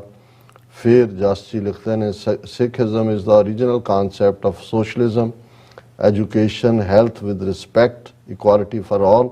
Khalistan will have these virtues as its foundations. ਤੁਸੀਂ ਬਿਲਕੁਲ ਠੀਕ ਫਰਮਾਇਆ। ਇਹ ਜਿੰਨੀਆਂ ਵੀ ਵਿਚਾਰਧਾਰਾਵਾਂ ਹੈ, ਇਸ ਦਾ ਪ੍ਰੋਟੋਟਾਈਪ ਜਿਹੜਾ ਹੈ ਉਹ ਸਿੱਖ ਮਾਡਲ 'ਚ, ਖਾਲਸਾ ਮਾਡਲ ਦੇ ਵਿੱਚ ਮੌਜੂਦ ਹੈ। ਔਰ ਅਕਾਲ ਪੁਰਖ ਰਹਿਮਤ ਕਰਨ, ਸਾਨੂੰ ਆਪਣਾ ਮੁਲਕ ਬਖਸ਼ਣ ਔਰ ਅਸੀਂ ਸੱਚਮੁੱਚ ਇੱਕ ਇਨਸਾਨੀਅਤ ਆਧਾਰਿਤ, ਜਿੱਥੇ ਜਿਸ ਪ੍ਰਥਾਏ ਭਗਤ ਰਵਿਦਾਸ ਜੀ ਨੇ ਫਰਮਾਇਆ ਸੀ, ਬੇਗਮਪੁਰਾ ਸ਼ਹਿਰ ਕੋ ਨਾਓ, ਦੁੱਖ ਅੰਦੋ ਨਹੀਂ ਤੈ ਠਾਓ, ना तशवीश खराज न माल, खौफ न खता न तरस जवाल, अब मोहे खूब वतन गह पाई, उहाँ खैर सदा मेरे पाई। इस किस्म की आइडियल स्टेट होएगी। शिंदा सिंह गर्चा, उन्होंने खालिस्तान रेफरेंडम जिंदाबाद। Shinda Gill, Mahatma Gandhi, heavy one goat she eat every day helmets. चलो एक मजाइया अंदाज च है। साढ़े भी इतने एक बार डैमोस्ट्रेशन सी तो एक सज्जन आया, कहते देखो गांधी पींदा तो बकरी का दुध सी, पर बकरी नूं बदाम खवाउंदा सी, कहंदा मेरे बदामां दा असर पहुंच जांदा। कुलदीप कौर, खालिस्तान जिंदाबाद। गुरनाम सिंह जी ने 1969-70 का जिक्र करदे कहा कि बादल ने डॉक्टर जी रीगल सिनेमा च मोगा च 3 स्टूडेंट्स ਮਾਰੇ ਸੀ ਔਰ ਉਦੋਂ ਬਹੁਤ ਵੱਡੀ PSU ਦੀ ਐਜੀਟੇਸ਼ਨ ਖੜੀ ਹੋਈ ਸੀ ਔਰ ਇਹ ਬਿਲਕੁਲ ਠੀਕ ਫਰਮਾਇਆ ਤੁਸੀਂ, ਬਹੁਤ ਸ਼ੁਕਰੀਆ ਯਾਦ ਦਹਾਨੀ ਦੇ ਲਈ। ਔਰ ਜਗਤਾਰ ਸਿੰਘ ਕਹਿੰਦੇ ਨੇ ਸਿੱਖ ਕੌਮ ਬੁਲੰਦੀਆਂ ਤੇ ਵੇ ਤੇ ਚੜ੍ਹਦੀ ਕਲਾ ਵਿੱਚ ਹੈ। KS ਢਿੱਲੋਂ ਖਾਲਿਸਤਾਨ ਜ਼ਿੰਦਾਬਾਦ ਔਰ 610 Sikh diaspora must focus on the homeland Punjab and the inspora outside Punjab too, based on Shabad, Naam and Gurbani। ਜ਼ਾਹਰ ਹੈ ਇਹ ਤਾਂ ਸਾਡਾ ਆਧਾਰ ਹੈ ਔਰ ਇਸੇ ਤਰ੍ਹਾਂ ਖਾਲਸਾ ਦੇਸ਼ ਪੰਜਾਬ, ਵਾਹਿਗੁਰੂ ਜੀ ਕਿਰਪਾ ਕਰੇ। ਹੁਣ ਜਿਹੜਾ ਇਸ਼ੂ ਅਸੀਂ ਡਿਸਕਸ ਕਰਨ ਜਾ ਰਹੇ, ਬੇਸ਼ੱਕ ਕਈਆਂ ਨੂੰ ਲੱਗੇਗਾ ਕਿ ਵੀ ਇਹ ਫਾਰ ਫੈਚਡ ਹੈ ਕਿ ਜਿਹੜੇ ਦੂਰ ਦੂਰ ਡਾਟ ਨੇ ਉਹਨਾਂ ਨੂੰ ਜੋੜਨ ਦੀ ਕੋਸ਼ਿਸ਼ ਕੀਤੀ ਗਈ ਹੈ, ਪਰ ਕਦੇ ਵੀ ਬ੍ਰਾਹਮਣ ਮਾਈਂਡ ਨੂੰ, ਹਿੰਦੂਤਵਾ ਮਾਈਂਡ ਨੂੰ ਅੰਡਰ ਐਸਟੀਮੇਟ ਨਾ ਕਰੋ। ਅੱਜ ਹੀ ਮੇਰੀ ਕਿਸੇ ਨਾਲ ਗੱਲ ਹੋ ਰਹੀ ਸੀ ਤੇ ਉਹਨਾਂ ਨੇ, ਮਲਕ ਸਾਹਿਬ ਨੇ, ਉਹਨਾਂ ਦੀ ਕਾਲ ਅਕਸਰ ਆਉਂਦੀ ਹੈ, ਉਹ ਕਹਿਣ ਲੱਗੇ ਕਿ ਜੀ ਅਸੀਂ ਬਹੁਤ ਵਾਰ ਰਿਐਕਟਿਵ ਪੋਲਿਟਿਕਸ ਤੋਂ ਅੱਗੇ ਨਹੀਂ ਗਏ ਪਰ ਇਹਨਾਂ ਕੋਲ ਤਾਂ 4000 ਸਾਲ ਦਾ ਇੰਟੈਲੈਕਟ ਹੈ। ਮੈਂ ਕਿਹਾ ਜੀ ਐਜੂਕੇਸ਼ਨ ਰਿਜ਼ਰਵੇਸ਼ਨ ਹੈ ਕਿ ਵੀ ਇਹਨਾਂ ਨੇ ਤਾਂ 4000 ਸਾਲ ਤੋਂ ਆਪਣੇ ਨਾਂ ਐਜੂਕੇਸ਼ਨ ਰਿਜ਼ਰਵ ਕੀਤੀ ਹੋਈ ਸੀ ਕਿ ਹੋਰ ਕੋਈ ਲੈ ਹੀ ਨਹੀਂ ਸਕਦਾ। ਇਸ ਲਈ ਉਹਨਾਂ ਦੇ ਤੌਰ ਤਰੀਕੇ ਕੀ ਨੇ, ਕਿੱਥੇ ਬਲ ਹੈ ਤੇ ਕਿੱਥੇ ਛਲ ਹੈ, ਉਹ ਦੋਨਾਂ ਨੂੰ ਹੀ ਬੜੀ ਬਾਖੂਬੀ ਵਰਤਦੇ ਨੇ। ਔਰ ਅਸੀਂ ਇਹ ਲੇਟਲੀ ਭਾਈ ਅੰਮ੍ਰਿਤਪਾਲ ਸਿੰਘ ਐਪੀਸੋਡ 'ਚ ਦੇਖਿਆ ਕਿ ਉਹਨਾਂ ਨੇ ਜਿਹੜਾ ਬਲ ਦੀ ਤਾਂ ਲੋੜ ਹੀ ਨਹੀਂ ਪਈ ਉਹਨਾਂ ਨੇ ਛਲ ਦੇ ਨਾਲ ਹੀ ਜਿਹੜਾ ਉਹ ਬਲ ਨੂੰ ਲਪੇਟ ਲਿਆ। ਹੁਣ ਜਦੋਂ ਅਸੀਂ ਇਹ ਬੜੀ ਸਿਸਟਮੈਟਿਕਲੀ ਦੇਖਦੇ ਹਾਂ ਵੀ ਇੱਕ ਪਾਸੇ ਤਾਂ ਜਦੋਂ ਗੁਰਦੁਆਰਾ ਗਿਆਨ ਗੋਦੜੀ ਹਰਿਦੁਆਰ ਦਾ ਜ਼ਿਕਰ ਹੋਇਆ ਕਿ ਭਾਈ ਉੱਥੋਂ ਕਿਵੇਂ ਉਹਨਾਂ ਨੇ 1984 ਤੋਂ ਬਾਅਦ ਉਹ ਇਤਿਹਾਸਕ ਗੁਰਦੁਆਰਾ ਹੈ ਜਿੱਥੇ ਗੁਰੂ ਨਾਨਕ ਸਾਹਿਬ ਨੇ ਖਲੋ ਕੇ ਬ੍ਰਾਹਮਣਵਾਦ ਨੂੰ ਚੈਲੰਜ ਕੀਤਾ ਸੀ, ਉਹ ਸਾਰਾ ਪਾਣੀ ਇੱਧਰ ਸੁੱਟਣ ਵਾਲਾ ਸੂਰਜਵਾਲ ਦਾ ਵਾਕਿਆ, ਉੱਥੇ ਅੱਜ ਸਕਾਊਟਸ ਦਫ਼ਤਰ ਹੈ। ਸਿੱਖ ਮੰਗ ਵੀ ਕਰ ਰਹੇ ਨੇ, ਸਰਕਾਰਾਂ ਵੀ ਬਣੀਆਂ ਚਲੀਆਂ ਗਈਆਂ, BJP ਦੀ ਹਕੂਮਤ ਬਾਦਲ ਕੇ ਵੀ ਰਹੇ, ਉੱਤਰਾਖੰਡ 'ਚ ਵੀ BJP ਦੀ ਸਰਕਾਰ ਰਹੀ, ਉੱਤਰਾਂਚਲ 'ਚ, ਲੇਕਿਨ ਉਹ ਅੱਜ ਵੀ ਉਹਨੂੰ ਮਲੀਆਮੇਟ ਕਰਤਾ ਗਿਆ। ਫਿਰ ਅਸੀਂ ਮੰਗੂ ਮੱਠ ਦੇ ਹਵਾਲੇ ਨਾਲ ਦੇਖਦੇ ਹਾਂ, ਜਗਨਨਾਥਪੁਰੀ ਉੜੀਸਾ ਜਿੱਥੇ ਅਗੇਨ ਬ੍ਰਾਹਮਣਵਾਦ ਨੂੰ ਚੈਲੰਜ, ਉਹ ਗਾਇਬ ਕਰ ਦਿੱਤਾ ਗਿਆ। ਪਰ ਇਹ ਤਾਂ ਸਮਝ ਆ ਸਕਦਾ ਹੈ ਵੀ ਇਹਨਾਂ ਨੂੰ ਇਹ ਹਿੰਦੂ ਹਾਰਟਲੈਂਡ ਦੇ ਵਿੱਚ ਜਿੱਥੇ ਉਹਨਾਂ ਨੂੰ ਇਹ ਲੱਗਦਾ ਸੀ ਕਿ ਗੁਰੂ ਨਾਨਕ ਸਾਹਿਬ ਨੇ ਖਲੋ ਕੇ ਚੈਲੰਜ ਕੀਤਾ, ਉਸ ਚੈਲੰਜ ਨੂੰ ਚੁੱਪ ਕਰਾਉਣਾ, ਬੰਦ ਕਰਾਉਣਾ। ਪਰ ਜਦੋਂ ਅਸੀਂ ਨਾਰਥ ਈਸਟ ਦੇ ਸੂਬਿਆਂ 'ਚ ਦੇਖਦੇ ਹਾਂ, ਉਹ ਮੇਘਾਲਿਆ ਹੋਏ, ਉਹ ਸਿੱਕਮ ਹੋਏ ਜਾਂ ਹੁਣ ਅਰੁਣਾਚਲ ਪ੍ਰਦੇਸ਼ ਹੋਏ, ਜਿੱਥੇ ਸਿੱਖ ਫੌਜੀ ਜਿਹੜੇ ਨੇ ਉਹ ਆਈ ਟੂ ਆਈ ਚੀਨੀਆਂ ਦੇ ਬਰਾਬਰ ਖੜੇ ਨੇ। ਗਲਵਾਨ ਵੈਲੀ ਦੇ ਵਿੱਚ ਵੀ ਅਸੀਂ ਦੇਖਿਆ ਕਿ ਭਾਈ ਉੱਥੇ ਕੀ ਵਾਪਰਦਾ। ਇਹ ਵੀ ਨਜ਼ਰ ਆਇਆ ਉਸ ਪੀਰੀਅਡ 'ਚ ਕਿ ਜੀ ਚੀਨ ਵਾਲੇ ਪਾਸਿਓਂ ਜਿਹੜੇ ਉਹਨਾਂ ਨੇ ਰਿਕਾਰਡ ਲਾਏ ਔਰ ਦੂਜੇ ਲਾਏ ਪੰਜਾਬੀ ਗਾਣੇ ਜਾਂ ਪੰਜਾਬੀ ਮੋਟੀਵੇਸ਼ਨਲ, ਉਹਨਾਂ ਨੇ ਵੀ ਇਹਨਾਂ ਦੇ ਕੰਨ ਖੜੇ ਕੀਤੇ ਹੋਣਗੇ ਕਿ ਵੀ ਫਿਰ ਜਦੋਂ ਬਾਹਰ ਬੈਠੇ ਸਿੱਖ ਇਹ ਦੇਖਦੇ ਨੇ ਕਿ ਵੀ ਅਲਟੀਮੇਟਲੀ ਜੋ ਉੱਥੇ ਚੱਲ ਰਿਹਾ, ਚਾਈਨਾ ਇੱਕ ਫੈਕਟਰ ਹੈ ਔਰ ਜੇ ਇੰਡੀਆ ਦਲਾਈ ਲਾਮੇ ਨੂੰ ਪ੍ਰਮੋਟ ਕਰਦਾ ਹੈ ਜਾਂ ਵਿਦਨ ਹੋਰ ਡਰਾਮੇਬਾਜ਼ੀਆਂ ਕਰਦਾ ਹੈ ਕਿਸੇ ਸਟੇਜ ਤੇ, ਚਾਈਨਾ ਸਿੱਖਾਂ ਪ੍ਰਤੀ ਵੀ ਹੱਥ ਵਧਾ ਸਕਦਾ ਹੈ। ਬਿਲਕੁਲ। ਫਿਰ ਇਹ ਵੀ ਗੱਲ ਸਾਹਮਣੇ ਹੈ ਕਿ ਵੀ ਜਦੋਂ ਮੁਰਾਰਜੀ ਦੇਸਾਈ ਦੇ ਵੇਲੇ ਅਟਲ ਬਿਹਾਰੀ ਵਾਜਪਾਈ ਫੋਰਨ ਮਿਨਿਸਟਰ ਬਣਿਆ, ਪਹਿਲੀ ਵਾਰ ਗਿਆ, ਉਹਨੇ ਲੱਦਾਖ ਦਾ ਇਸ਼ੂ ਡਿਸਕਸ ਕਰਨਾ ਚਾਹਿਆ ਤੇ ਚੀਨੀਆਂ ਨੇ ਨਕਸ਼ਾ ਖੋਲ੍ਹ ਲਿਆ ਔਰ ਨਾਲ ਦੀ ਨਾਲ ਕਿਹਾ ਵੀ ਇਹ ਤਾਂ ਤੁਹਾਡਾ ਹੈ ਹੀ ਨਹੀਂ, ਇਹ ਤਾਂ ਸਿੱਖਾਂ ਦੇ ਨਾਲ ਸਾਡੀ ਸੰਧੀ ਹੈ 1842 ਦੀ ਟ੍ਰਾਈਪਾਰਟਾਈਟ ਟ੍ਰੀਟੀ। ਜਦੋਂ ਮੌਕਾ ਹੋਇਆ ਸੀ ਸਿੱਖਾਂ ਨਾਲ, ਇਹ ਤਾਂ ਕਦੇ ਪਾਰਟ ਆਫ ਇੰਡੀਆ ਹੈ ਹੀ ਨਹੀਂ, ਇਹ ਤਾਂ ਪਾਰਟ ਆਫ ਸਿੱਖ ਐਮਪਾਇਰ ਹੈ। ਔਰ ਉਹ ਸਾਰੇ ਨੂੰ, ਔਰ ਇਹਨੂੰ ਈਵਨ ਗਾਂਧੀ ਦਾ ਪੋਤਾ ਰਾਜਮੋਹਨ ਕੇ ਕੀ ਨਾਂ ਉਹਨੇ ਵੀ ਮੈਂਸ਼ਨ ਕੀਤਾ, ਹੋਰ ਵੀ ਥਾਵਾਂ ਤੇ ਆਇਆ। ਹੁਣ ਇਹ ਰਿਮੋਟ ਨੇ, ਹਾਲਾਂ ਚਾਈਨਾ ਦੇ ਵਿੱਚ ਕੋਈ ਮੇਜਰ ਹਿਸਟੋਰੀਕਲ ਗੁਰਦੁਆਰਾ ਜਾਂ ਹਿਸਟੋਰੀਕਲ ਸਾਈਟ ਨਹੀਂ ਹੈ। ਬੇਸ਼ੱਕ 47 ਤੋਂ ਪਹਿਲਾਂ 48 ਤੋਂ ਪਹਿਲਾਂ ਜਦੋਂ ਚਾਈਨਾ ਹੋਇਆ, ਸ਼ੰਘਾਈ ਦੇ ਵਿੱਚ ਦੂਸਰੇ 'ਚ ਗੁਰਦੁਆਰੇ ਮੌਜੂਦ ਸੀ। ਉਹ ਜਿਹੜਾ ਸ਼ੰਘਾਈ ਦਾ ਗੁਰਦੁਆਰਾ ਸੀ ਉਹਨੂੰ ਉਹਨਾਂ ਨੇ ਇੱਕ ਹਿਸਟੋਰੀਕਲ ਮੋਨੂਮੈਂਟ 'ਚ ਬਦਲਿਆ ਹੋਇਆ। ਹੁਣ ਜਿਹੜੀਆਂ ਤਿੰਨ ਇਹਨਾਂ ਸਟੇਟਾਂ ਦੇ ਵਿੱਚ ਅਸੀਂ ਦੇਖਦੇ ਹਾਂ, ਅੱਜ ਤੋਂ ਕੁਝ ਸਾਲ ਪਹਿਲਾਂ ਇਹੀ ਦਿੱਲੀ ਰਜੀਮ ਦੇ ਥੱਲੇ ਇਹ ਖਬਰ ਸਾਹਮਣੇ ਆਈ ਕਿ ਸਿੱਕਮ ਦੇ ਵਿੱਚ ਗੁਰੂ ਨਾਨਕ ਸਾਹਿਬ ਦੀ ਯਾਦ 'ਚ ਮੌਜੂਦ ਜਿਹੜਾ ਗੁਰਦੁਆਰਾ ਡੋਂਗਮਾਰ, ਉਸ ਨੂੰ ਬੁੱਧਿਸਟ ਮੰਦਿਰ ਦੇ ਵਿੱਚ ਬਦਲ ਦਿੱਤਾ ਗਿਆ। ਹੁਣ ਇਹਨਾਂ ਸਟੇਟਾਂ 'ਚ ਹਿੰਦੂ ਮੰਦਿਰ ਤਾਂ ਬਣਾ ਨਹੀਂ ਸਕਦੇ ਕਿਉਂਕਿ ਹੈ ਹੀ ਉਹ ਬੁੱਧਿਸਟ ਮੈਜੋਰਿਟੀ ਨੇ ਇਸ ਕਿਸਮ ਦੇ, ਤੇ ਇਹ ਸਿੱਖ ਗੁਰਦੁਆਰਾ ਜਿਸ ਨੂੰ ਪ੍ਰੋਪਰਲੀ ਆਇਡੈਂਟੀਫਾਈ ਕਰਕੇ ਸਿੱਖਾਂ ਨੇ ਪ੍ਰੋਪਰ ਕਾਰ ਸੇਵਾ ਔਰ ਦਿੱਲੀ ਕਮੇਟੀ ਨੇ ਵੀ ਉਹਦੇ 'ਚ ਸਹਿਯੋਗ ਕੀਤਾ ਸੀ, ਉਹ ਕਿਵੇਂ ਗਾਇਬ ਕਰ ਦਿੱਤਾ ਗਿਆ। ਔਰ ਇਹਦੇ ਬਾਵਜੂਦ ਕਿ ਮੰਗ ਚੱਲ ਰਹੀ ਸੀ ਕਿ ਭਾਈ ਇਹਨੂੰ ਰੀਸਟੋਰ ਕਰੋ, ਲੇਕਿਨ ਇਹ ਗੱਲ ਚੱਲੀ। ਫਿਰ ਅਸੀਂ ਜਿਹੜੀ ਜੇ ਸਿੱਖ ਆਬਾਦੀ ਦਾ ਕਹਿਣਾ ਹੋਏ ਤੇ ਫਿਰ ਸ਼ਿਲੌਂਗ ਦੇ ਵਿੱਚ ਮੇਘਾਲਿਆ, ਜਿੱਥੇ ਸਿੱਖ ਵਿਚਾਰੇ ਭਾਵੇਂ ਉਹ ਗਰੀਬ ਜਿਹੜੇ ਸਫਾਈ ਕਰਨ ਦੇ ਲਈ ਅੰਗਰੇਜ਼ ਲੈ ਕੇ ਗਏ ਉਹਨਾਂ ਨੂੰ 1880s ਦਾ 150 ਸਾਲ ਪਹਿਲਾਂ, ਉਹ ਜਿਸ ਏਰੀਆ 'ਚ ਰਹਿੰਦੇ ਨੇ ਉੱਥੋਂ ਉਹਨਾਂ ਨੂੰ ਉਜਾੜਨ ਦੀ ਲਾਈਨ, ਉਹਦੇ 'ਚ ਉਹਨਾਂ ਨੇ ਗੁਰਦੁਆਰਾ ਵੀ ਬਣਾਇਆ ਹੋਇਆ, ਸਕੂਲ ਵੀ ਬਣਾਇਆ ਹੋਇਆ। ਔਰ ਉਹਨਾਂ ਦੇ ਉੱਤੇ ਹਮਲਾ ਵੀ ਉਦੋਂ ਹੁੰਦਾ ਹੈ ਜਦੋਂ ਬੀਜੇਪੀ ਜਿਹੜੀ ਹੈ ਉਸ ਮੇਘਾਲਿਆ ਗਵਰਨਮੈਂਟ ਦੇ ਵਿੱਚ ਹਿੱਸੇਦਾਰ ਸੀ। ਉਹ ਬਹਾਦਰ ਸਿੱਖ ਨੇ, ਬਹੁਤੇ ਮਝੈਲ ਨੇ, ਉਹਨਾਂ ਨੇ ਰੈਜ਼ਿਸਟ ਕੀਤਾ, ਦੌੜਾ ਦਿੱਤਾ। ਲੇਕਿਨ ਹੁਣ ਜਿਵੇਂ ਤੁਸੀਂ ਖਬਰ ਇਸ ਹਫਤੇ ਦੀ ਦੇਖਦੇ ਹੋ, Shillong Sikhs reject relocation plan, want plots in European ward and ₹2 lakh. ਹੁਣ ਉਹਨਾਂ ਨੂੰ ਉੱਥੋਂ ਉਜਾੜਨ ਦੇ ਲਈ ਅਗੇਨ ਉਹਨਾਂ ਨੂੰ ਇਹ ਕਹਿ ਰਹੇ ਨੇ ਜੀ ਤੁਹਾਨੂੰ ਅਸੀਂ ਉੱਥੇ ਵਸਾ ਦਿੰਦੇ ਹਾਂ, ਇੱਥੇ ਵਸਾ ਦਿੰਦੇ ਹਾਂ, ਜਿੱਥੇ ਉਹਨਾਂ ਦੇ ਪੁਰਖੇ 150 ਪੌਣੇ 200 ਸਾਲ ਤੋਂ ਜਿਨ੍ਹਾਂ ਨੇ ਆ ਕੇ ਵਸਾਇਆ, ਉੱਥੋਂ ਉਹਨਾਂ ਨੂੰ ਕੱਢਣ ਦੇ ਲਈ ਕਈ ਵਾਰ ਇਹੀ ਹਿੰਦੂ ਤਵੀ ਉਹਨਾਂ ਦਾ ਜਿਹੜਾ ਮੈਜੋਰਟੀ ਕਬੀਲਾ ਹੈ ਉਹਦਾ ਸਹਾਰਾ ਲੈ ਕੇ ਉਹਨਾਂ ਤੇ ਹਮਲਾ ਕਰਵਾਉਂਦੇ ਨੇ। ਹੁਣ ਜਿਹੜੀ ਅੱਜ ਦੀ ਖਬਰ ਇਹਨਾਂ 3-4 ਦਿਨਾਂ ਦੀ, ਜਿਹਦੇ ਥੱਲੇ ਈਵਨ ਸ਼੍ਰੋਮਣੀ ਕਮੇਟੀ ਵੀ ਰੈਟਲ ਹੋਈ, ਹੁਣ ਸ਼੍ਰੋਮਣੀ ਕਮੇਟੀ ਦਾ ਇੱਕ ਹਾਈ ਲੈਵਲ ਵਫਦ ਵੀ ਜਾ ਰਿਹਾ, ਅਰੁਣਾਚਲ ਪ੍ਰਦੇਸ਼ ਨਾਲ ਸੰਬੰਧਿਤ ਹੈ।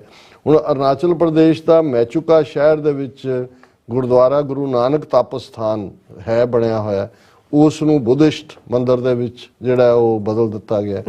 ਹੁਣ ਇਹ ਔਰ ਇਸ ਦੇ ਉੱਤੇ ਹਾਈ ਲੈਵਲ ਜਿਹੜੀ ਕਮੇਟੀ ਜਾ ਰਹੀ ਹੈ ਕਿ ਭਾਈ ਇਹ ਕੀ ਕਾਰਨ ਹੈ ਕਿ ਤਿੰਨੋਂ ਹੀ ਹਾਲਾਂ ਚਾਹੀਦਾ ਇਹ ਹੈ ਕਿ ਵੀ ਜੇ ਸਿੱਖ ਕਿਸੇ ਵੇਲੇ ਗੁਜਰਾਤ ਦੇ ਵਿੱਚ ਕੱਛ ਏਰੀਆ 'ਚ ਲਿਜਾ ਕੇ ਲਾਲ ਬਹਾਦਰ ਸ਼ਾਸਤਰੀ ਨੇ 65 ਦੀ ਜੰਗ ਤੋਂ ਬਾਅਦ ਸਿੱਖ ਵਸਾਏ ਸੀ ਕਿ ਵੀ ਸਿੱਖ ਹੋਣ ਤੇ ਬਾਰਡਰ ਡਿਫੈਂਡ ਹੁੰਦਾ। ਇਹ ਵੱਖਰੀ ਕਹਾਣੀ ਹੈ ਕਿ ਜਦੋਂ ਮੋਦੀ ਚੀਫ ਮਿਨਿਸਟਰ ਬਣਿਆ ਕਿਵੇਂ ਉਹਨਾਂ ਕੱਛ ਔਰ ਉਸ ਏਰੀਆ ਦੇ ਕਿਸਾਨਾਂ ਨੂੰ, ਜਿਨ੍ਹਾਂ ਦੀਆਂ ਜ਼ਮੀਨਾਂ ਹੁਣ ਜਿਹੜੀਆਂ ਨੇ ਉਹ ਕਾਟਨ ਦੀ ਵੱਡੀ ਮੰਡੀ ਬਣ ਗਈ ਹੈ, ਇੰਨਾ ਜ਼ਬਰਦਸਤ ਉਹ ਜਿਹੜਾ ਉਸ ਨੂੰ ਪੈਦਾ ਕਰਦੇ ਨੇ ਕਾਟਨ, ਔਰ ਉਹ ਜੇ ਉਹ ਸਿੱਖਾਂ ਨੇ ਕੇਸ ਜਿੱਤ ਵੀ ਲਿਆ ਗੁਜਰਾਤ 'ਚ, ਸੁਪਰੀਮ ਕੋਰਟ 'ਚ ਲੈ ਕੇ ਗਏ ਦੋਨੋਂ। ਪਰ ਇਹੀ ਤਿੰਨੋਂ ਸੂਬੇ ਅਰੁਣਾਚਲ, ਮੇਘਾਲਿਆ ਔਰ ਸਿੱਕਮ, ਜਿੱਥੇ ਗੁਰਦੁਆਰੇ ਰਾਦਰ ਇੱਕ ਡਿਫੈਂਸਿਵ ਪੁਆਇੰਟ ਨੇ, ਸਿੱਖ ਪਹਿਲਾਂ ਗੁਰਦੁਆਰਾ ਬਣਾਉਂਦੇ ਨੇ, ਫਿਰ ਗੁਰਦੁਆਰੇ ਦੇ ਦੁਆਲੇ ਹੋਰ ਵੀ ਆਬਾਦੀ ਬਣਦੀ ਹੈ। ਜੇ ਸਿੱਖ ਹੋਣ, ਜੇ ਸੱਚਮੁੱਚ ਇਹਨਾਂ ਦਾ ਸਿੱਖਾਂ ਤੇ ਟਰਸਟ ਹੁੰਦਾ ਜਾਂ ਹੋਏ, ਇਹ ਤਾਂ ਕਹਿਣ ਵੀ ਹਰ ਨਾਰਥ ਈਸਟ ਦੀ ਸਟੇਟ 'ਚ ਜੇ ਸਿੱਖ ਗੁਰਦੁਆਰਾ ਬਣਾਉਣਾ ਚਾਹਣ ਹੋਏ, ਸਿੱਖਾਂ ਨੂੰ ਉੱਥੇ ਜਾ ਕੇ ਵਸਾਓ ਵੀ, ਤਾਂ ਕਿ ਮੁਲਕ ਨੂੰ ਡਿਫੈਂਡ ਕਰਨ, ਜੇ ਇਹਨਾਂ ਦਾ ਇਤਬਾਰ ਹੋਵੇ। ਪਰ ਇਹ ਸਿਸਟੇਮੈਟਿਕਲੀ ਮੇਘਾਲਿਆ 'ਚ ਉਜਾੜਨਾ ਔਰ ਡਾਂਗ ਮਾਰ ਦੇ ਥੱਲੇ ਉੱਥੇ ਹੀ ਹੈ ਔਰ ਬੁੱਧਿਸਟ ਮੰਦਰਾਂ 'ਚ ਕਨਵਰਟ ਕਰਨਾ, ਇਹ ਕੀ ਮੈਸੇਜ ਦੇ ਰਹੇ? ਇਹੀ ਹੈ ਕਿ ਚਾਈਨਾ ਦੇ ਉਹਨਾਂ ਨੂੰ ਇਹ ਨਹੀਂ ਹੈ ਵੀ ਸਿੱਖਾਂ ਤੇ ਇਤਬਾਰ ਹੈ ਤਾਂ ਉਹਨਾਂ ਨੇ ਵਸਾਣਾ ਹੈ। ਉਹਨਾਂ ਨੂੰ ਲੱਗਦਾ ਵੀ ਸਿੱਖਾਂ ਦੀ ਇੱਥੇ ਪ੍ਰੈਜ਼ੈਂਸ ਕੱਲ ਨੂੰ ਜੇ ਚਾਈਨਾ ਨੇ ਇਧਰ ਨੂੰ ਮੂੰਹ ਕੀਤਾ ਜਿਹੜਾ ਉਹਨੇ ਅਲਟੀਮੇਟਲੀ ਕਰਨਾ, ਤੇ ਸਿੱਖ ਤਾਂ ਉਹ ਜੇ ਖਾਲਿਸਤਾਨ ਨੂੰ ਮਾਨਤਾ ਦੇ ਕੇ ਚਾਈਨਾ ਆਉਂਦਾ, ਸਿੱਖ ਤਾਂ ਹਾਰ ਲੈ ਕੇ ਅੱਗੇ ਜਾਣਗੇ, ਜੋ ਇਹਨਾਂ ਦਾ ਫੀਅਰ ਹੈ। ਔਰ ਇਹ ਗੱਲ ਮੈਂ ਨਹੀਂ ਕਹਿ ਰਿਹਾ ਕੱਲਾ, ਇਹ ਈਵਨ ਐਕਟਿੰਗ ਹੀ ਭਾਵੇਂ ਕਰਦੇ ਨੇ ਗਿਆਨੀ ਹਰਪ੍ਰੀਤ ਸਿੰਘ, ਉਹਨਾਂ ਨੇ ਇਹ ਕਿਹਾ ਕਿ ਭਾਈ ਇਹ ਇੱਕ ਪਾਸੇ ਤਾਂ ਸਿੱਖ ਫੌਜੀ ਜਿਹੜੇ ਅਰੁਣਾਚਲ ਪ੍ਰਦੇਸ਼ ਨਾਲ ਲੱਗਦੀ ਚੀਨ ਦੀ ਹੱਦ ਦੇ ਉੱਤੇ ਜਿਹੜਾ ਜਦੋਂ ਵੰਗਾਰ ਆਉਂਦੀ ਹੈ ਉਹ ਬਾਖੂਬੀ ਜਵਾਬ ਦੇ ਰਹੇ ਨੇ, ਪਰ ਇਹ ਕੀ ਕਾਰਨ ਹੈ ਕਿ ਵੀ ਇਹ ਕੌਣ ਲੋਕਲ ਲੋਕਾਂ ਨੂੰ ਭੜਕਾ ਕੇ ਸਿੱਖਾਂ ਦੇ ਧਾਰਮਿਕ ਸਥਾਨ ਖਤਮ ਕਰਵਾਉਣ ਦਾ ਕੌਣ ਯਤਨ ਕਰ ਰਿਹਾ ਹੈ? ਉਹਨਾਂ ਨੇ ਕਿਹਾ ਕਿ ਭਾਈ ਸ਼ਿਲਾਂਗ 'ਚ ਸਿੱਖ ਬਸਤੀ, ਸਿੱਕਮ 'ਚ ਗੁਰਦੁਆਰਾ ਡਾਂਗ ਮਾਰ ਨੂੰ ਵੀ ਖਤਮ ਕਰਨ ਦੀ ਕੋਸ਼ਿਸ਼ ਹੋਈ, ਔਰ ਹੁਣ ਇਹ ਕੁਚੇਟਾ 'ਚ ਗੁਰੂ ਨਾਨਕ ਸਾਹਿਬ ਨਾਲ ਸੰਬੰਧਿਤ ਇਤਿਹਾਸਕ ਕਿਤੇ ਮੈਚੂਕਾ ਲਿਖਿਆ, ਕਿਤੇ ਕੁਚੇਟਾ ਲਿਖਿਆ, ਇਹ ਕਈ ਵਾਰੀ ਪ੍ਰੋਨਾਂਸੀਏਸ਼ਨ 'ਚ ਵੀ ਫਰਕ ਹੁੰਦਾ ਹੈ। ਔਰ ਉਹਨਾਂ ਨੇ ਕਿਹਾ ਵੀ ਈਵਨ ਇਸ ਦੇ ਵਿੱਚ ਦਬਾਅ ਦੇ ਥੱਲੇ ਅਰੁਣਾਚਲ ਪ੍ਰਦੇਸ਼ ਦੀ ਸਰਕਾਰ ਵੀ ਸ਼ਾਮਲ ਹੈ, ਹੁਣ ਉਹਦੇ 'ਚ ਬੀਜੇਪੀ ਦਾ ਹੈ। ਹੁਣ ਇਹ ਇੱਕ ਬੜਾ ਸੀਰੀਅਸ ਮੈਟਰ ਹੈ ਕਿ ਬਈ ਜਿਹੜੇ ਲੋਕਾਂ ਨੂੰ ਜੇ ਕਿਤੇ ਪਾਕਿਸਤਾਨ ਦੇ ਕਿਸੇ ਗੁਰਦੁਆਰੇ ਨਾਲ ਸੰਬੰਧਿਤ ਕੋਈ ਨਿੱਕੀ ਜਿਹੀ ਘਟਨਾ ਹੁੰਦੀ ਹੈ ਤੇ ਚੀਕ ਚਿਹਾੜਾ ਪਾ ਦਿੱਤਾ ਜਾਂਦਾ ਕਿ ਇੱਥੇ ਤਾਂ ਤੁਹਾਡੇ ਬਣੇ ਬਣਾਏ ਗੁਰਦੁਆਰੇ, ਇਧਰ ਹਰਿਦੁਆਰ ਔਰ ਮੰਗੂ ਮੱਠ ਦੇ ਵਿੱਚ ਮੰਦਿਰ ਬਣਾ ਦਿੱਤੇ ਨੇ ਜਾਂ ਸਕਾਊਟ ਦਫ਼ਤਰ ਬਣਾ ਦਿੱਤਾ ਹੈ, ਤੇ ਉਧਰਲੇ ਤੁਹਾਡੇ ਮੇਜਰ 2 ਗੁਰਦੁਆਰੇ ਜਿਹੜੇ ਨੇ ਅਰੁਣਾਚਲ 'ਚ ਵੀ ਸਿੱਕਮ 'ਚ ਵੀ ਉਹ ਬੋਧੀ ਮੱਠ ਬਣਾ ਦਿੱਤੇ ਨੇ, ਔਰ ਮੇਘਾਲਿਆ 'ਚੋਂ ਸਿੱਖਾਂ ਨੂੰ ਉਜਾੜਿਆ ਜਾ ਰਿਹਾ। ਸਿੱਖ ਘੱਟੋ ਘੱਟ ਇਸ ਬਾਰੇ ਵੀ ਗੰਭੀਰਤਾ ਨਾਲ ਸੋਚਣ ਕਿ ਕੀ ਸਾਜ਼ਿਸ਼ ਹੈ। ਬਿਲਕੁਲ ਡਾਕਟਰ ਸਾਹਿਬ, ਤੁਹਾਡਾ ਬਹੁਤ ਬਹੁਤ ਸ਼ੁਕਰੀਆ। ਇਸ ਵਕਤ ਲੈਣ ਬ੍ਰੇਕ। ਵਿਊਅਰਸ, ਤੁਸੀਂ ਕਿਤੇ ਨਹੀਂ ਜਾਣਾ, ਮਿਲਦੇ after this short break.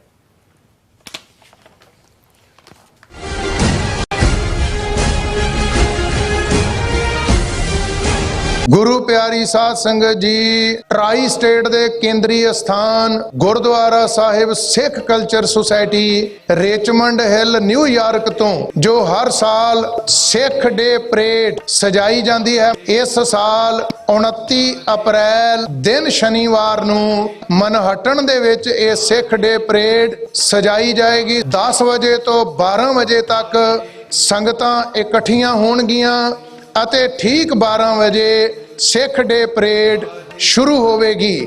Medicine ਅਤੇ 37 ਸਟਰੀਟ ਤੋਂ ਇਹ ਜਿਹੜੀ ਪਰੇਡ ਹੈ ਇਹ ਸ਼ੁਰੂ ਹੋਣੀ ਹੈ। ਸਾਰੀਆਂ ਸੰਗਤਾਂ ਨੂੰ ਸਨੇਮਰ ਬੇਨਤੀ ਹੈ ਕਿ ਵੀਰ ਕੇਸਰੀ ਦਸਤਾਰਾਂ ਸਜਾ ਕੇ ਔਰ ਭੈਣਾਂ ਮਾਤਾਵਾਂ ਕੇਸਰੀ ਦੁਪੱਟੇ ਲੈ ਕੇ ਪਰਿਵਾਰਾਂ ਬੱਚਿਆਂ ਸਮੇਤ ਇਸ ਸਿੱਖ ਡੇ ਪਰੇਡ ਦੇ ਵਿੱਚ ਸ਼ਾਮਲ ਹੋਵੋ ਅਤੇ ਸਤਿਗੁਰੂ ਸੱਚੇ ਪਾਤਸ਼ਾਹ ਦੀਆਂ ਖੁਸ਼ੀਆਂ ਤੇ ਬਖਸ਼ਿਸ਼ਾਂ ਦੇ ਨਾਲ ਆਪ ਸਾਰਿਆਂ ਨੇ ਝੋਲੀਆਂ ਭਰਨੀਆਂ।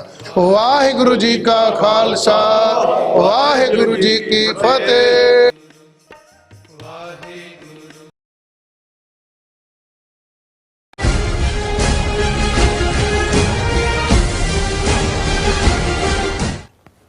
Viewers welcome back on programme. So viewers annual section ਵਿੱਚ ਆਪਾਂ ਗੱਲਬਾਤ ਕਰਨ ਜਾ ਰਹੇ ਹਾਂ। ਬੀਜੇਪੀ ਨੇ ਜੈ ਸ਼੍ਰੀ ਰਾਮ ਦਾ ਨਾਰਾ ਕੱਢ ਕੇ ਮੁਸਲਮਾਨਾਂ ਦੀ ਇਤਿਹਾਸਕ ਬਾਬਰੀ ਮਸਜਿਦ ਨੂੰ ਢਾਇਆ ਅਤੇ ਮੁਸਲਮਾਨਾਂ ਤੇ ਭਾਰੀ ਜ਼ੁਲਮ ਕੀਤੇ। ਹੁਣ ਬਜਰੰਗ ਦਲ ਵੱਲੋਂ ਹਨੂਮਾਨ ਚਾਲੀਸਾ ਮਸਜਿਦਾਂ ਦੇ ਸਾਹਮਣੇ ਪੜਿਆ ਜਾ ਰਿਹਾ ਹੈ। ਸੋ ਇਹ ਦੋਵੇਂ ਨਾਰੇ ਹਿੰਦੂਤਵੀਆਂ ਦੇ ਅੱਤਵਾਦ ਹੋਣ ਦਾ ਪ੍ਰਤੀਕ ਬਣ ਗਏ ਹਨ। ਸੋ ਇਸ ਬਾਰੇ ਆਪਾਂ ਗੱਲਬਾਤ ਕਰਨ ਜਾ ਰਹੇ ਹਾਂ। ਸੋ ਅਸੀਂ ਚਾਹਾਂਗੇ ਕਿ ਤੁਸੀਂ ਨਾਲ ਇਸੇ ਤਰ੍ਹਾਂ ਬਣੇ ਰਹਿਣਾ। ਦੇਖਣ ਸੁਣਨੇ ਜਾਂ ਲਿਖਣ ਲਈ ਤੁਹਾਡਾ ਸਭ ਦਾ ਬਹੁਤ ਬਹੁਤ ਧੰਨਵਾਦ ਜੀ। ਡਾਕਟਰ ਸਾਹਿਬ ਕੀ ਕਹਿਣਾ ਚਾਹੋਗੇ?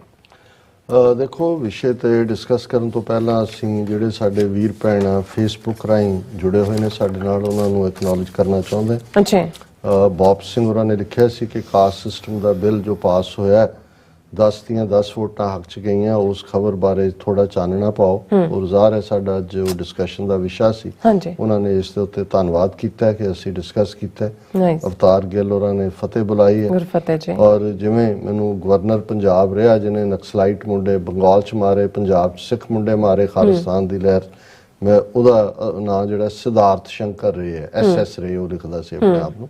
ਬਹੁਤ ਸ਼ੁਕਰੀਆ ਜਗਤਾਰ ਸਿੰਘ ਜੀ।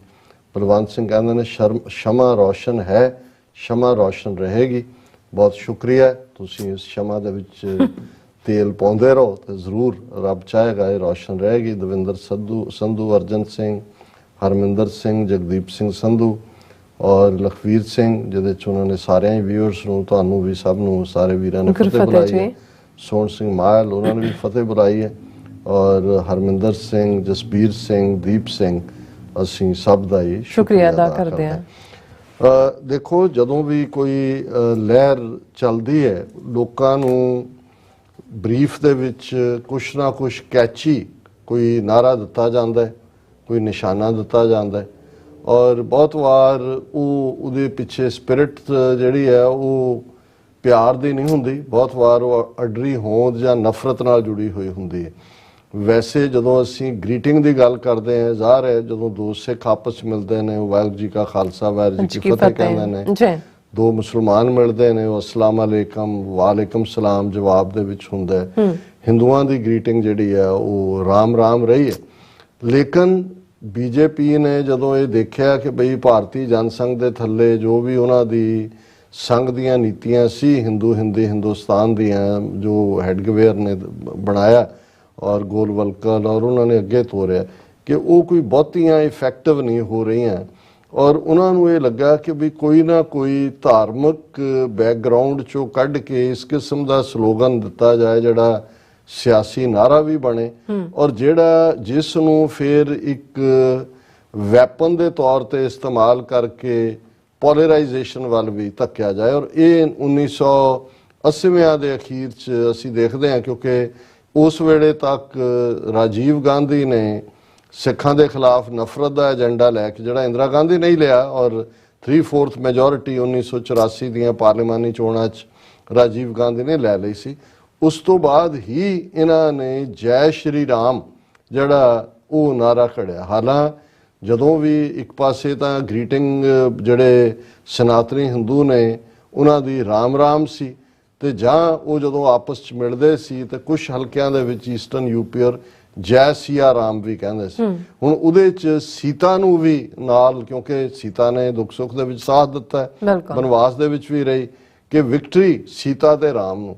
ਹੁਣ ਇਹਨਾਂ ਨੂੰ ਇਹ ਲੱਗਾ ਕਿ ਜੇ ਸੀਤਾ ਆ ਗਈ ਵੋਮਨ ਲਈ, ਉਹ ਤਾਂ ਪੂਅਰ ਵੀਕ ਕਰੈਕਟਰ ਹੈ, ਉਹ ਗੱਲ ਬਣਨੀ। ਉਹਨਾਂ ਨੇ ਪਹਿਲਾਂ ਤਾਂ ਸੀਤਾ ਬਾਹਰ ਕੱਢੀ, ਫਿਰ ਉਹਨਾਂ ਨੇ ਜਿਹੜੀ ਹੈ ਰਾਮ ਰਾਮ ਵੀ ਆਪਣੇ ਆਪ ਚ ਰਾਮ ਤਾਂ ਰਮਿਆ ਹੋਇਆ ਰੱਬ ਲਈ ਸੂਚਕ ਹੈ, ਪਰ ਜੇ ਦਸ਼ਰਥ ਦੇ ਪੁੱਤਰ ਰਾਮ ਨੂੰ ਵੀ ਦੇਖੋ ਤੇ ਰਾਮ ਮਰਿਆਦਾ ਪੁਰਸ਼ੋਤਮ ਹੈ। ਰਾਮ ਕੋਈ ਐਨਾਰਕੀ ਕੇਓਸ ਮਾਰਤਾੜ ਦਾ ਨਾਂ ਤਾਂ ਨਹੀਂ ਹੈ, ਉਹਨਾਂ ਨੂੰ ਤਾਂ ਮਾਰਤਾੜ ਵਾਲਾ ਰਾਮ ਚਾਹੀਦਾ ਸੀ। ਸੋ ਉਹਨਾਂ ਨੇ ਫਿਰ ਜੈ ਸ਼੍ਰੀ ਰਾਮ ਦਾ ਇੱਕ ਕੋਇਨ ਕਰਕੇ ਫਿਰ ਜਿਸ ਅੰਦਾਜ਼ ਚ ਉਹਨਾਂ ਨੇ ਬਾਬਰੀ ਮਸਜਿਦ ਢਾਈ, ਉਦੋਂ ਤੱਕ ਜੈ ਸ਼੍ਰੀ ਰਾਮ ਦੇ ਨਾਲ ਫਿਰ ਕਿਉਂਕਿ RSS ਨੇ ਆਪਣੇ ਆਰਡਰ 72 ਦੇ ਕਰੀਬ ਵਿੰਗ, ਫਿਰ ਜਦੋਂ ਸ਼ਿਵ ਸੈਨਾ ਵੀ ਨਾਲ ਬਣਾਈ ਹੋਈ ਸੀ, ਤੇ ਸ਼ਿਵ ਜੀ ਨੂੰ ਦਰਸਾਉਣ ਦੇ ਲਈ ਜਿਹੜਾ ਇੱਕ ਤਰਸ਼ੂਲ, ਹੁਣ ਤਰਸ਼ੂਲ ਨੂੰ ਐਜ਼ ਏ ਵੈਪਨ ਇਸਤੇਮਾਲ ਕਰਨ ਦੀ ਲਾਈਨ, ਹੁਣ ਰਾਮ ਦੇ ਭਗਤਾਂ ਦੇ ਹੱਥ 'ਚ, ਜਿਹੜੇ ਅਸਲੀ ਰਾਮ ਦੇ ਨਹੀਂ, ਪੋਲੀਟੀਕਲ ਰਾਮ ਜਿਹੜਾ ਇਹਨਾਂ ਨੇ ਕ੍ਰੀਏਟ ਕੀਤਾ, ਹੱਥ 'ਚ ਤਰਸ਼ੂਲ। ਔਰ ਇਹ ਫਿਰ ਜੈ ਸ਼੍ਰੀ ਰਾਮ, ਇਹ ਜਦੋਂ ਇਹਨਾਂ ਦੀਆਂ ਭੀੜਾਂ ਨੇ ਮੁਸਲਮਾਨਾਂ ਦਾ ਕਤਲੇਆਮ ਕੀਤਾ, ਬਾਬਰੀ ਮਸਜਿਦ ਢਾਈ, ਜਾਂ ਬਾਅਦ ਦੇ ਵਿੱਚ ਕੋਈ ਕਾਊ ਵਿਜੀਲੈਂਟੇ, ਕੋਈ ਦੂਜੇ ਤੀਜੇ ਬਣ ਕੇ ਵੀ ਇਹਨਾਂ ਨੇ ਕੀਤਾ, ਤੇ ਉਹ ਹਿੰਸਾ ਕਰਕੇ, ਅੱਗ ਲਾ ਕੇ ਜਾਂ ਔਰਤਾਂ ਨਾਲ ਬਦਸਲੂਕੀ ਕਰਕੇ ਨਾਅਰਾ ਇਹੀ ਲਾਉਂਦੇ ਸੀ, ਜੈ ਸ਼੍ਰੀ ਰਾਮ। ਸੋ ਮਤਲਬ ਇਹ ਹੈ ਕਿ ਇਹ ਸਭ ਤੋਂ ਜ਼ਿਆਦਾ ਜੇ ਰਾਮ ਦੀ ਤੋਹੀਨ ਕਿਸੇ ਨੇ ਇਤਿਹਾਸ ਦੇ ਪੰਨਿਆਂ ਤੋਂ ਲੈ ਕੇ ਅੱਜ ਤੱਕ ਕੀਤੀ ਹੈ, ਇਹ ਖੁਦ ਨੇ, ਇਹਨਾਂ ਦਾ ਕੋਈ ਰਾਮਚੰਦਰ ਜੀ ਦੀ ਵਿਚਾਰਧਾਰਾ ਨਾਲ ਵੀ ਕੋਈ ਲਾਗਾ ਦੇਗਾ ਨਹੀਂ। ਹੁਣ ਕਿਉਂਕਿ ਜੈ ਸ਼੍ਰੀ ਰਾਮ ਦੇ ਥੱਲੇ ਤਾਂ ਬਥੇਰਾ ਕੁਛ ਇਹਨਾਂ ਨੇ ਕਰ ਲਿਆ, ਹੁਣ ਸ਼ਾਇਦ ਨਵਿਆਂ ਨੂੰ ਅਟਰੈਕਸ਼ਨ ਦੇਣ ਦੇ ਲਈ ਕੁਛ ਤਾਂ ਚਾਹੀਦਾ। ਹੁਣ ਹਾਲਾਂ ਜਦੋਂ ਇਹਨਾਂ ਦਾ ਜੈ ਸ਼੍ਰੀ ਰਾਮ ਦਾ ਚੱਲ ਰਿਹਾ ਸੀ, ਕੇਜਰੀਵਾਲ ਜਿਹੜਾ ਸੀਨ ਦੇ ਉੱਤੇ ਉੱਭਰਦਾ ਹੈ, ਉਹਨੂੰ ਲੱਗਾ ਕਿ ਵੀ ਜਦੋਂ ਉਹ ਕੋਈ ਗੱਲ ਕਰਦੇ ਨੇ ਅੱਗੋਂ ਜੈ ਇਹ ਨਾਰਾ ਲਾ ਦਿੰਦੇ ਨੇ, ਤੇ ਇਹਦਾ ਕੁਛ ਕਾਊਂਟਰ ਚਾਹੀਦਾ। ਸੋ ਕੇਜਰੀਵਾਲ ਨੇ ਆਪਣਾ ਇਮੇਜ ਬਣਾਇਆ ਕਿ ਹਨੂਮਾਨ ਦਾ ਪੁਜਾਰੀ, ਹਨੂਮਾਨ ਚਾਲੀਸਾ। ਇੱਕ ਇੰਟਰਵਿਊ 'ਚ ਵੀ ਉਹ ਬਹਿ ਗਿਆ, ਉਹਨੇ ਕਿਹਾ ਜੀ ਤੁਸੀਂ, ਮੈਂ ਤਾਂ ਹਨੂਮਾਨ ਭਗਤ ਹਾਂ ਜੀ। ਔਰ ਪੇਪਰ ਵੀ ਜਦੋਂ ਫਾਈਲ ਕਰਨ ਉਹ ਆਪਣੀ ਪਾਰਲੀਮੈਂਟਰੀ ਜਾਂ ਅਸੈਂਬਲੀ ਕਨਸਟੀਚੁਐਂਸੀ 'ਚ ਗਿਆ, ਹਨੂਮਾਨ ਮੰਦਰ, ਹਨੂਮਾਨ ਚਾਲੀਸਾ ਸੁਣਾ ਰਿਹਾ ਪੜ੍ਹ ਕੇ। ਸੋ ਉਹਨਾਂ ਨੇ ਲੱਭ ਲਿਆ ਵੀ ਜਦੋਂ ਇਹ BJP ਵਾਲੇ ਜੈ ਸ਼੍ਰੀ ਰਾਮ ਕਹਿਣਗੇ ਤੇ ਤੁਸੀਂ ਜੈ ਹਨੂਮਾਨ, ਕਿ ਵੀ ਚਲੋ ਹੁਣ ਤਾਕਤ ਦਾ ਪ੍ਰਤੀਕ ਤਾਂ ਹਨੂਮਾਨ ਹੈ। ਔਰ ਜਿਵੇਂ ਇਹਨਾਂ ਦੀਆਂ ਵੀ ਕਹਾਣੀਆਂ ਨੇ ਵੀ ਹਨੂਮਾਨ ਲਾਇਲ ਵੀ ਹੈ, ਇੱਥੇ ਵੀ ਪਹੁੰਚ ਗਿਆ, ਉੱਥੇ ਵੀ ਪਹੁੰਚ ਗਿਆ, ਪਹਾੜ ਵੀ ਚੁੱਕ ਲਿਆ, ਦੂਜਾ ਵੀ ਹੋ ਗਿਆ। ਹਾਲਾਂਕਿ ਤੁਲਸੀ ਰਾਮਾਇਣ ਲਿਖਣ ਵਾਲੇ ਹੀ ਤੁਲਸੀਦਾਸ ਨੇ 40 ਜਿਹੜੇ ਸ਼ਲੋਕਾਂ ਦੇ ਵਿੱਚ ਉਹ ਹਨੂਮਾਨ ਚਾਲੀਸਾ ਦਾ ਮਤਲਬ ਵੀ 40 ਹੁੰਦਾ, ਉਹ ਲਿਖਿਆ ਹੋਇਆ, ਜਿਹੜਾ ਇੱਕ ਹਨੂਮਾਨ ਬੇਸ਼ੱਕ ਮਾਈਥੋਲੋਜੀਕਲ ਜਾਂ ਸਿੰਬੋਲਿਕ ਇੱਕ ਤਿਆਗ ਵਧਾਏ ਜਿਹੜਾ ਔਰ ਜਿਹੜਾ ਉਹ ਬਹਾਦਰੀ ਔਰ ਲਾਇਲਟੀ ਦਾ ਪ੍ਰਤੀਕ ਹੈ ਜੀ। ਹੁਣ ਇਹਨਾਂ ਨੂੰ ਇਹ ਲੱਗਾ ਕਿ ਵੀ ਜਿਹੜੀ ਨੈਕਸਟ ਨਫ਼ਰਤ ਖਾਸ ਤੌਰ ਤੇ ਹੁਣ ਸਾਊਥ ਜਿਵੇਂ ਕਰਨਾਟਕਾ ਜਾਂ ਮਹਾਰਾਸ਼ਟਰ ਜਿੱਥੇ ਇਹਨਾਂ ਨੇ ਸ਼ਿਵ ਸੈਨਾ ਨੂੰ ਅਪਰੂਟ ਕਰਨਾ ਹੈ, ਫਿਰ ਕੇਰਲਾ ਦੇ ਇੱਕ ਆਰਟਿਸਟ ਤੋਂ ਇਹਨਾਂ ਨੇ ਹਨੂਮਾਨ ਦਾ ਐਂਗਰੀ ਹਨੂਮਾਨ, ਹੁਣ ਜੇ ਤੁਸੀਂ ਹਨੂਮਾਨ ਦੀ ਵੀ ਸ਼ਕਲ ਦੇਖੋ, ਹੱਥ 'ਚ ਉਸ ਤੇ ਉਹ ਗੁਰਜ ਹੁੰਦਾ ਜਾਂ ਦੂਜਾ, ਉਹਦੇ ਕੋਈ ਹਾਵ ਭਾਵ 'ਚ ਗੁੱਸਾ ਨਹੀਂ ਹੁੰਦਾ। ਉਹ ਇੱਕ, ਕਿਉਂਕਿ ਜਿਹੜਾ ਬੰਦਾ ਲਾਇਲ ਹੈ ਜੇ ਰਾਮ ਦੀ ਭਗਤੀ 'ਚ ਹੈ ਉਹ, ਔਰ ਸੀਤਾ ਨੂੰ ਵੀ ਉਹ ਆਪਣਾ ਸੀਨਾ ਚੀਰ ਕੇ ਦਿਖਾ ਰਿਹਾ ਕਿ ਦੇਖ ਮੇਰੇ ਤਾਂ ਜ਼ਰੇ ਜ਼ਰੇ 'ਚ ਰਾਮ ਲਿਖਿਆ ਹੋਇਆ। ਸੋ ਉਹ ਵਾਇਲੈਂਟ ਤਾਂ ਨਹੀਂ ਹੈ।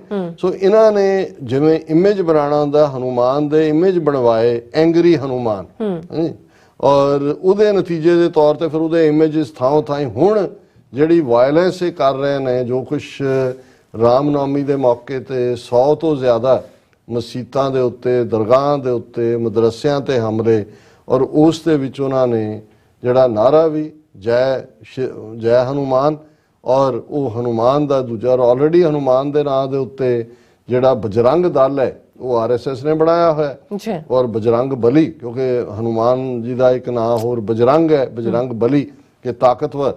ਸੋ ਉਹ ਜਿਹੜੇ ਨੇ ਹੁਣ ਇਹ ਜੈ ਹਨੂਮਾਨ, ਸ੍ਰੀ ਹਨੂਮਾਨ ਦੇ ਥੱਲੇ ਉਹਨਾਂ ਨੇ ਉਹ ਵਾਇਲੈਂਸ ਜਿਹੜੀ ਮਹਾਰਾਸ਼ਟਰ 'ਚ ਵੀ ਦੇਖੀ ਗਈ, ਬੰਗਾਲ 'ਚ ਹੁਗਲੀ ਤੋਂ ਲੈ ਕੇ ਦੂਸਰੇ ਤੱਕ ਦੇਖੀ ਗਈ, ਔਰ ਈਵਨ ਜਦੋਂ ਇਹ ਹੁਣ ਕਰਨਾਟਕਾ ਦੇ ਵਿੱਚ ਚੋਣਾਂ ਹੋਣੀਆਂ ਨੇ ਮਈ ਦੇ ਪਹਿਲੇ ਹਫਤੇ ਔਰ ਦੂਜੇ, ਅਮਿਤ ਸ਼ਾਹ ਇੱਕ ਅਸੈਂਬਲੀ ਨੂੰ ਐਡਰੈਸ ਕਰਦਿਆਂ ਕਹਿੰਦਾ ਹੈ ਕਿ ਜੇ ਕਰਨਾਟਕਾ 'ਚ ਕਾਂਗਰਸ ਦੀ ਸਰਕਾਰ ਬਣੀ ਤਾਂ ਫਿਰ ਇੱਥੇ ਰਾਇਟ ਹੋਣਗੇ।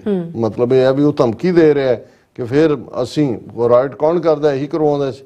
ਹੁਣ ਜਿੱਥੇ ਇਹਨਾਂ ਦੀਆਂ ਸਰਕਾਰਾਂ ਨੇ ਉਹ ਇੰਨਾ ਕਿ ਇਹਨਾਂ ਨੇ ਦਬਾ ਲਿਆ ਮੁਸਲਮਾਨਾਂ ਈਸਾਈਆਂ ਨੂੰ, ਉਹ ਤਾਂ ਵਿਚਾਰੇ ਕੁਸਕਦੇ ਹੀ ਨਹੀਂ ਨੇ। ਫਿਰ ਇਹ ਦਾਵਾ ਕਰਦੇ ਨੇ ਦੇਖੋ ਜੀ ਜਦੋਂ ਦੀ ਸਾਡੀ ਸਰਕਾਰ ਬਣੀ ਕੋਈ ਰਾਇਟ ਹੋਇਆ। ਹੁਣ ਇਹ ਧਮਕੀ ਦੇ ਰਿਹਾ ਵੀ ਇਸ ਪਾਸੇ ਦੂਜੇ ਪਾਸੇ, ਔਰ ਇਹ ਇਸ ਦੇ ਉੱਤੇ ਇੱਕ ਪੂਰੀ ਲਿਖਤ ਜਿਹੜੀ ਸਾਨੂੰ ਬੀਬੀ ਵਿਨੀ ਕੌਰ ਜੀ ਨੇ ਵੀ ਭੇਜੀ, ਔਰ ਇਹ ਫੈਡਰਲ ਐਨਾਲਿਸਿਸ ਜੈ ਸ਼੍ਰੀ ਰਾਮ ਟੂ ਹਨੂਮਾਨ ਚਾਲੀਸਾ, ਇਹ ਪੂਰਾ ਜਿਹੜਾ ਇੱਕ ਇਸ ਦੇ ਉੱਤੇ ਲਿਖਤ ਹੈ ਹਿਮਾਂਸ਼ੂ ਜੋਸ਼ੀ ਦੀ। ਸੋ ਮੈਂ ਉਸ ਦਾ ਜਿਹੜਾ ਜਿਸਟ ਹੈ ਉਹ ਡਿਸਕਸ ਕਰ ਦਿੱਤਾ ਹੈ। ਔਰ ਇਹ ਜਿਹੜਾ ਹਨੂਮਾਨ ਦਾ ਐਂਗਰੀ ਹਨੂਮਾਨ ਦਾ ਇਮੇਜ ਗ੍ਰਾਫਿਕ ਡਿਜ਼ਾਈਨਰ ਕਰਨ ਆਚਾਰੀਆ, ਉਹਨੇ 2015 ਦੇ ਵਿੱਚ ਉਹਨੇ ਆਪਣੇ ਫਰੈਂਡ ਗਰੁੱਪ ਲਈ ਬਣਾਇਆ ਸੀ, ਲੇਕਿਨ ਹਨੂਮਾਨ ਨੂੰ ਵਿਦ ਦਾ ਐਟੀਟਿਊਡ ਦਿਖਾਇਆ, ਔਰ ਇਹ ਹੌਲੀ ਹੌਲੀ ਹੌਲੀ ਇਸ ਨੂੰ ਜਿਹੜਾ ਉਹਨਾਂ ਨੇ ਅਡਾਪਟ ਕਰ ਲਿਆ। ਔਰ ਈਵਨ ਕਸ਼ਮੀਰ ਫਾਈਲ ਦੇ ਵਿੱਚ ਵੀ ਜਿਹੜਾ ਇਸ ਨੂੰ ਇਸੇ ਤਰੀਕੇ ਦੇ ਨਾਲ ਪੋਲਰਾਈਜ਼ ਜਿਹੜਾ ਉਹ ਸ਼ੋਅ ਕੀਤਾ ਗਿਆ ਸੀ। ਹੁਣ ਇਹ ਜਿਹੜਾ ਹਨੂਮਾਨ ਵਿਚਾਰਾ ਉਹ ਇਹਨਾਂ ਦੀ ਵਾਇਲੈਂਸ ਦਾ ਸ਼ਿਕਾਰ ਹੋਏਗਾ, ਔਰ ਥਾਂ ਥਾਂ ਤੇ ਮੁਸਲਮਾਨਾਂ ਈਸਾਈਆਂ ਸਿੱਖਾਂ ਦੇ ਜਿਹੜਾ, ਔਰ ਅੱਜ ਹੀ ਮੈਂ ਤਾਂ ਇਸ ਕਿਸਮ ਦੀ ਮੈਨੂੰ ਦੇਖਣ ਤੋਂ ਹੀ ਗੁਰੇਜ਼ ਹੁੰਦਾ। ਕਿਸੇ ਨੇ ਇੱਕ ਵੀਡੀਓ ਭੇਜੀ ਹੋਈ ਸੀ ਕਿ ਇੱਕ ਹਿੰਦੂ ਤੋਂ ਵੀ ਇਕੱਠ ਦੇ ਵਿੱਚ ਇੱਕ ਹਿੰਦੂ ਕਹਿ ਰਿਹਾ ਕਿ ਜੇ ਤੁਸੀਂ ਇੱਕ ਸਿੱਖ ਲੜਕੀ ਨੂੰ ਫਸਾਓ ਤੇ 7 ਲੱਖ ਦਾ ਇਨਾਮ ਪਾਓ। ਸੋ ਆਉਣ ਵਾਲੇ ਪੀਰੀਅਡ 'ਚ ਅਸੀਂ ਇਹ ਦੇਖਾਂਗੇ ਕਿ ਇਹ ਜਿਹੜਾ ਜੈ ਸ਼੍ਰੀ ਰਾਮ ਟੂ ਹਨੂਮਾਨ ਚਾਲੀਸਾ ਤੱਕ ਦੀ ਲਾਈਨ ਹੈ ਇਹ ਕਿੱਧਰ ਨੂੰ ਸਾਨੂੰ ਲੈ ਕੇ ਜਾਏਗੀ। ਜੀ ਡਾਕਟਰ ਸਾਹਿਬ ਤੁਹਾਡਾ ਬਹੁਤ ਬਹੁਤ ਸ਼ੁਕਰੀਆ, ਤੁਸੀਂ ਆਪਣੇ ਵਿਚਾਰ ਸਾਡੇ ਦਰਸ਼ਕਾਂ ਨਾਲ ਸਾਂਝੇ ਕੀਤੇ ਨੇ। ਸੋ ਇਸ ਨਾਲ ਆਪਣੇ ਵਿਊਅਰਸ ਕੋਲ ਲੈਣੇ ਇਜਾਜ਼ਤ। ਵਿਊਅਰਸ ਸਾਡੇ ਪ੍ਰੋਗਰਾਮ ਦਾ ਸਮਾਂ ਇੱਥੇ ਸਮਾਪਤ ਹੁੰਦਾ। ਤੁਸੀਂ ਆਪਣੀ ਰਾਏ ਤੇ ਸੁਝਾਅ ਸਾਨੂੰ ਭੇਜਣਾ ਭੁੱਲਣਾ ਸਾਡੇ ਇਸ ਪਤੇ ਤੇ sos@tv4.tv ਤੇ ਅਸੀਂ ਆਪਣਾ ਪ੍ਰੋਗਰਾਮ ਲੈ ਕੇ ਫਿਰ ਦੁਬਾਰਾ ਤੁਹਾਡੇ ਸਾਹਮਣੇ ਹੋਵਾਂਗੇ। ਤਦ ਤੱਕ ਲਈ ਮੈਨੂੰ ਤੇ ਆਪਣਾ ਸੁਣਾ ਗਿਆ ਦੋ ਦੇਖਦੇ ਰਹੋ TV4 ਬੁਲਾ ਦਿਓ ਫਤਿਹ। ਵਾਹਿਗੁਰੂ ਜੀ ਕਾ ਖਾਲਸਾ, ਵਾਹਿਗੁਰੂ ਜੀ ਕੀ ਫਤਿਹ। ਰੱਬ ਰਾਖਾ।